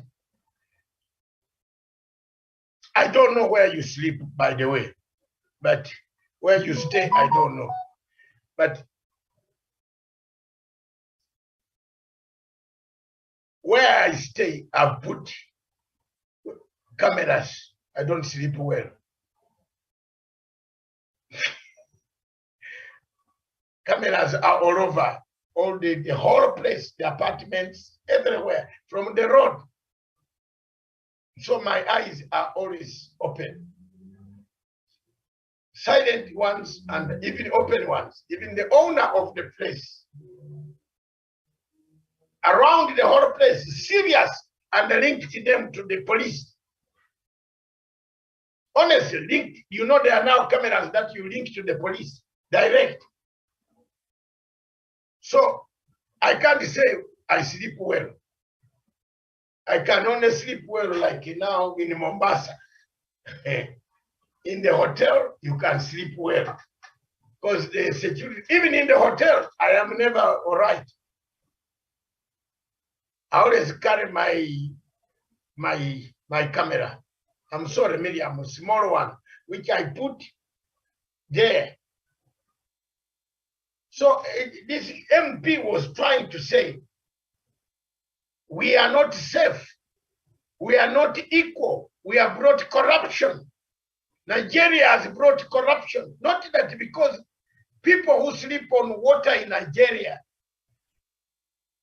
are not human beings. They are human beings. But we people who sleep in high skyscrapers, in town, in Lagos, in Abuja, in Onitsha, in Enugu, in Ibadan, we are not safe. So both those who sleep in good houses and those who sleep in bad houses, both of them are not safe. So we don't sleep. One of the things that makes you not sleep well, Miriam, is, and you have said it here on this TV several times, that when there's a time you went to a supermarket, when there were these protocols of COVID-19, and you observed the askari at the gate. So it was not giving people, was not following the protocols. You felt, I think you went there and told him, my friend, why are you not following the protocols? People are not sanitizing themselves to come in here. Then they say, oh, madam, I'm sorry. You see, you can't sleep well. That's the meaning of this step, why I brought it. You can't. You can be yourself. You come out of your house, you are safe. The sleep here, theologically, does not mean the real sleep. In theology, the sleep is the heart. The heart is not sleeping. The heart is not comfortable. Do you think that Ruto yesterday slept well? With $2 million gone, and who knows more about his money? There might be many people who know about his money. Who is revealing this? That's how he slept. The gentleman who was caught with this money, how did he sleep? Where will he go? It is the end of his life. He will be produced in court next week after he has told exactly all the things. So there's no sleep. If he's released to go outside, you never know. We might not see him again. So these are some of the worries that when we talked about that Nigeria is in autopilot. That is one of the topics. It has made 120,000. Wesonga, is it 120,000 views now? About that. Yeah. We did that this week. I want to thank all the people, all my viewers, millions and millions of you who have picked up that clip this week. Thank you very much. Nigeria is on autopilot. The president is either dead or is another one, or he's there in a ghost, or he doesn't know. That's why he's very happy in Brussels. Thank you, Miriam. Wesonga, your thoughts on what is happening in Nigeria before we move on to the to the EU? Thank you so much, Miriam. And of course, whatever is happening in Nigeria is actually a myriad of problems actually bedeviling the people of Nigeria. First, they lack leadership in that the man they elected into office has been very inept and very, very moribund in the way that he has been carrying out the business of serving the people of Nigeria. Number two, this is the man who has been butchering, killing young Nigerians through a killer squad called the SARS. And also he has been perpetuating the violence of the previous regimes against the people of Biafra. And right now, Nnamdi Kanu, the leader of the indigenous people of Biafra, being actually held incommunicado, being held illegally by a regime which has committed more atrocities against the people of Nigeria than the people of Biafra have done. It has been a regime which has killed more people than any other regime. And therefore, this is a regime which has really taken out the people of Nigeria. It has sent them more of Nigerian young people into poverty, and the corruption that has been perpetuated by Muhammadu Buhari and his Fulani kinsmen is on another level. It has never been witnessed in Nigeria. So to me, I believe it's a very, very sorry state in Nigeria. And even as President Muhammadu Buhari looks forward to finish his term, we tell him, let him go away, let him forget about the people of Nigeria. He will not be missed as a leader of Nigeria because of the evils that he performed and he undertook against the people of Nigeria while he's in power. They say that the evil and the atrocities that a leader performs while he's in office actually follow them all the way to their grave. And that is what is going to follow President Muhammadu Buhari as his legacy as the president of Nigeria. I submit, Miriam. Okay, all right. So let's just move on to our last topic. There is a meeting between the African Union and EU. And the European Union and African Union are coming together in Brussels for a 2-day summit to reset relations after 2 turbulent years that saw accusations of vaccine appetite and discriminatory travel bans. The joint summit is seen as an opportunity to turn the page on the last couple of years and open a new chapter to address common challenges such as climate change, the energy transition, and sustainable development and economic recovery. Beyond the economy and the pandemic, the EU-AU African Summit will also tackle thorny issues such as migration, mobility, security, and peace, which have particular interest for Mediterranean countries dealing with migratory issues, influxes from the Maghreb. The EU officials hope the packed agenda will stimulate lively debates and result in a tangible legacy that will shape EU-Africa relations for the remaining years of the decade. Before the summit comes to an end on Friday afternoon, leaders are expected to present a joint vision for 2030. Okay, so African Union and EU are meeting today. I don't know why I'm feeling as if our counterparts from the continent, I don't know if they're just flower girls or this part of these things that will be agreed upon, will have an effect in the continent. But looking at how Africa has been treated, especially during the pandemic, because I think they will look at that, and that has raised a lot of conversation since the pandemic over 2 years ago, and how it has been very unfair. The travel bans given to African countries, they had to make sure they had enough vaccines before they could give us here. So that really exposed this loop-sided kind of relationship that Africa has been having with the EU. Now, from this experience, maybe Doc, as you start us off in this conversation, are we likely now to introspect for us as Africans and see perhaps it's about time we started to think of ways to depend on ourselves and finding our own solutions, because those people don't have our interests at heart?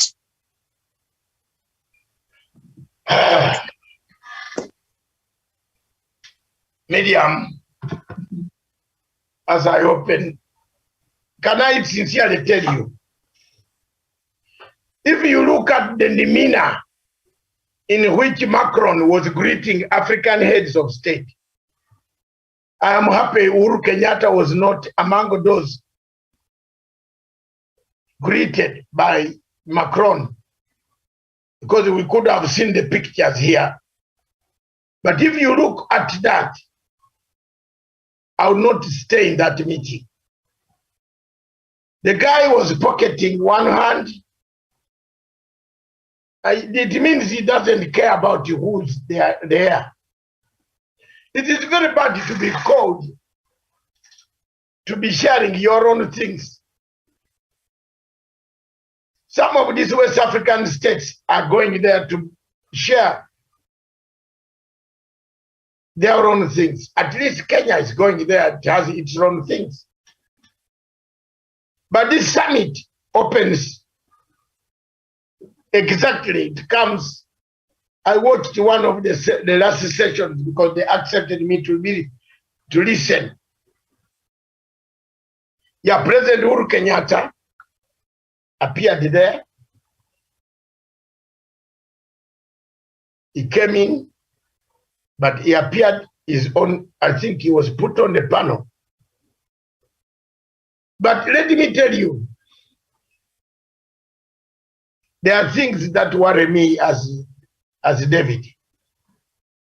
As we live, maybe we reach our sunset times. I get worried when I see Assisi. I think you have seen Assisi there of Egypt put in front. I love Mugabe. The late Mugabe would do a damage here, would tell what it is. You see, there's no African head of state there who is going to say, Why are you having troops in Egypt, in Libya, for example? What are the troops in Libya doing? Why are we having troops in Libya? French troops divided Libya, French troops in Chad, French troops in Mali, French troops in West African states.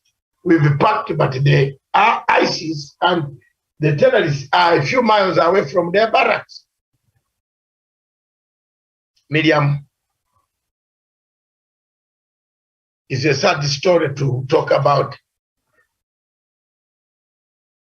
because when you bring that aid, where is it going? It wraps up everything we have been saying since morning. Corruption is here. People are waiting. Once the president signs the money and said $15 million will be coming, or euros will be coming for a project. The guys down here will now working out their commissions. They look for companies. They have even companies waiting who can supply those goods. So, Miriam, I don't have anything much. I'm dry with this. There's nothing that will be coming from there. Promises will be there. Vaccines, we got second-hand leftovers from Europe. Thank you very much. It helped us. But then, if you look at the man on the screen further, we got second-hand. They chewed their own people first. Why don't we get equality? Give us permission to manufacture our own. Some of the countries like Kenya, South Africa, Nigeria, Egypt, they are able to manufacture this vaccine under strict conditions of the many companies, but nobody can give you the contract to manufacture. So it's a wrong dose. That's all I can say. Mm-hmm.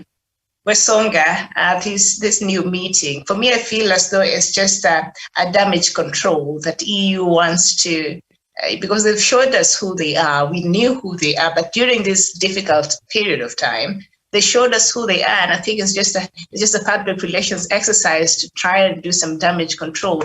But will we ever learn as a continent to try to find solutions for our own issues and just try to chart our own ways and just, doing our things in this continent? I don't know. Yeah. With the EU, it has always been a parasitic kind of a relationship that they've been having with Africa, in that these people have been always looking at Africa as a land where they can be able to come and rip off the minerals, be able to exploit our labor, be able to use us for strategic security structures without having anything that comes in return. So to me, I think it is just damage control. And for God's sake, why can't they have such a summit even happening in Addis Ababa at the AU headquarters? Why always go to pay homage to the European Union? I believe Africa will never realize that it's actually a continent full of potential. And if it decided to actually walk out on EU, the EU will not have any partners. Remember, Europe was built by Africans who were exported forcibly to the Western world through slavery, which lasted for almost a century. The EU does not have much resources as compared to Africa. Much of gold, oil, and cobalt, and many more other resources that actually are powering the EU economy actually from Africa. And therefore, for Africans to be always be stooges and be subjects to the EU, it's really something that is mind-boggling, Miriam. And our leaders, I believe they should learn the way China actually turned into a new leaf and has been able to grow a robust economy, an economy which is actually right now rivaling the US economy. And in a few years' time, perhaps China will have overtaken the US both in economic power and even military power. So this is comes as a show of how independence sometimes will help you to think out of the box and do things from the shadows of the masters who actually keep you pinned down on the ground. And that is what China has been doing. And yesterday we had a show with Dr. Masanga, and I was just highlighting maybe a comparative analysis of how Africa has been seeing massive infrastructural development in terms of roads, bridges, and ports, airports, all coming from their partnership, their brief partnership with the East. So China has been assisting Africa in a big way, in a way which cannot even be comparable for the more than 100 years that Africa has been partnering with the European Union. So to me, I believe it is a time where Africa ought to go back to the drawing board and be able to do a thorough analysis and a postmortem of the kind of relationship that we've been having with the European Union and see whether it has been bearing fruits. But unfortunately, Miriam, the answer is very, very straightforward. We haven't been seeing any help coming from the EU. Rather, EU has been reaching out to Africa for convenience purposes. Whenever they are in trouble, whenever they want to fight global terror, which in most cases targets their citizens, it's when they extend an olive branch to Africa. Whenever they want to have minerals in an easy go, it is when they send their troops to calm down tensions in Africa, or even sometimes in worst case scenario, they bring chaos, they sponsor chaos in African countries, and as the chaos spiral out of control, they'll be stealing minerals from those unsteady and volatile regions in Africa. We've seen it in Congo, we've seen it in West African, Central African Republic, we've seen it in many, many countries like Angola back in the day. So to me, I don't believe that this is a very, very genuine kind of partnership that the AU is going to have with the EU, because one side views the other as a subject, and the other actually perceive the other as the master, because those people who are at the helm of the leadership of the AU are actually people who were sponsored and were just put there by the French and other Western powers to be able to be the custodians of their interests at the helm of the African Union. So to me, Miriam, I believe Africa, we are still behind in matters, even bilateral relations and negotiations, because when you go to negotiate in Europe, you'll never get a very favorable deal from there. We tried it during our fight and struggle for independence. Independence never came through going to sit for meetings in Europe. It came through the pressure that the freedom fighters in the homeland were actually putting on the colonial masters. And therefore, these people had no otherwise than to give in and allow many African states to have their independence. So that is it, Miriam. If we want to win the economic battle of which EU has been taking advantage of us, even in the bilateral agreements, we have to take the battle back to the home grounds. We have to come back in Africa and say, as Africans, this is what we want in pertaining our democracy. This is what we want in pertaining extraction of our minerals. This is what we want in terms of striking trade bilateral deals with you guys. If you are not doing that, we are going to actually extend our hand and be able to work with other countries in the Middle East. We are going also to maybe initiate a deal where African countries will be able to do intracontinental trade with their other African countries. We are not insufficient in deficit of partners. We are not in deficiency of resources. Neither are we in deficiency of ideas. But our main problem is that the leadership at the AU has been moribund for the longest time. It has been a sleeping giant, which has not been serving the people of Africa. And therefore, Miriam, before the EU-AU summit yields any positive feedback, we must first of all fix the AU and preach about the gospel of African renaissance and awakeness, so that our people are able to be alive to whatever is happening in the global economic sphere, and be able to align appropriately and bargain deals which will be fair enough for the people of Africa, Miriam. I submit.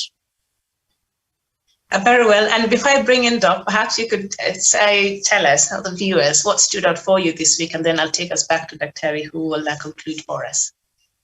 Thank you so much, Miriam. And of course, more keen on the local as well as international. But for today, I'll just go for the local happenings of the week.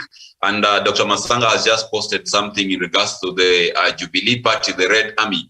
And it stood out for me because some few weeks ago, we had people who are saying that the Jubilee Party is dead. There's no way it's going to redeem itself. And actually, most aspirants were looking forward to alternative parties. But the sudden turn of events at the Jubilee Party headquarters has actually sent so many back to the drawing board, in that the vibrancy of the party has been born overnight, and it seems to be the biggest deal in the next coming elections. So it's a matter of wait and see. I believe there's going to be a lot of political realignments, and especially in the grassroots levels, where we had a majority of legislators, MCAs, and governors opting for other parties. So everything, Miriam, has gone back to the drawing board. That is what stood out for me this week. Okay, thank you so much. Doc, back to you. Yeah.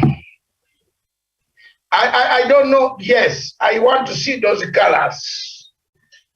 Those are my colors. The song has already taken my heat out of my argument. Those colors stood out for me, Miriam.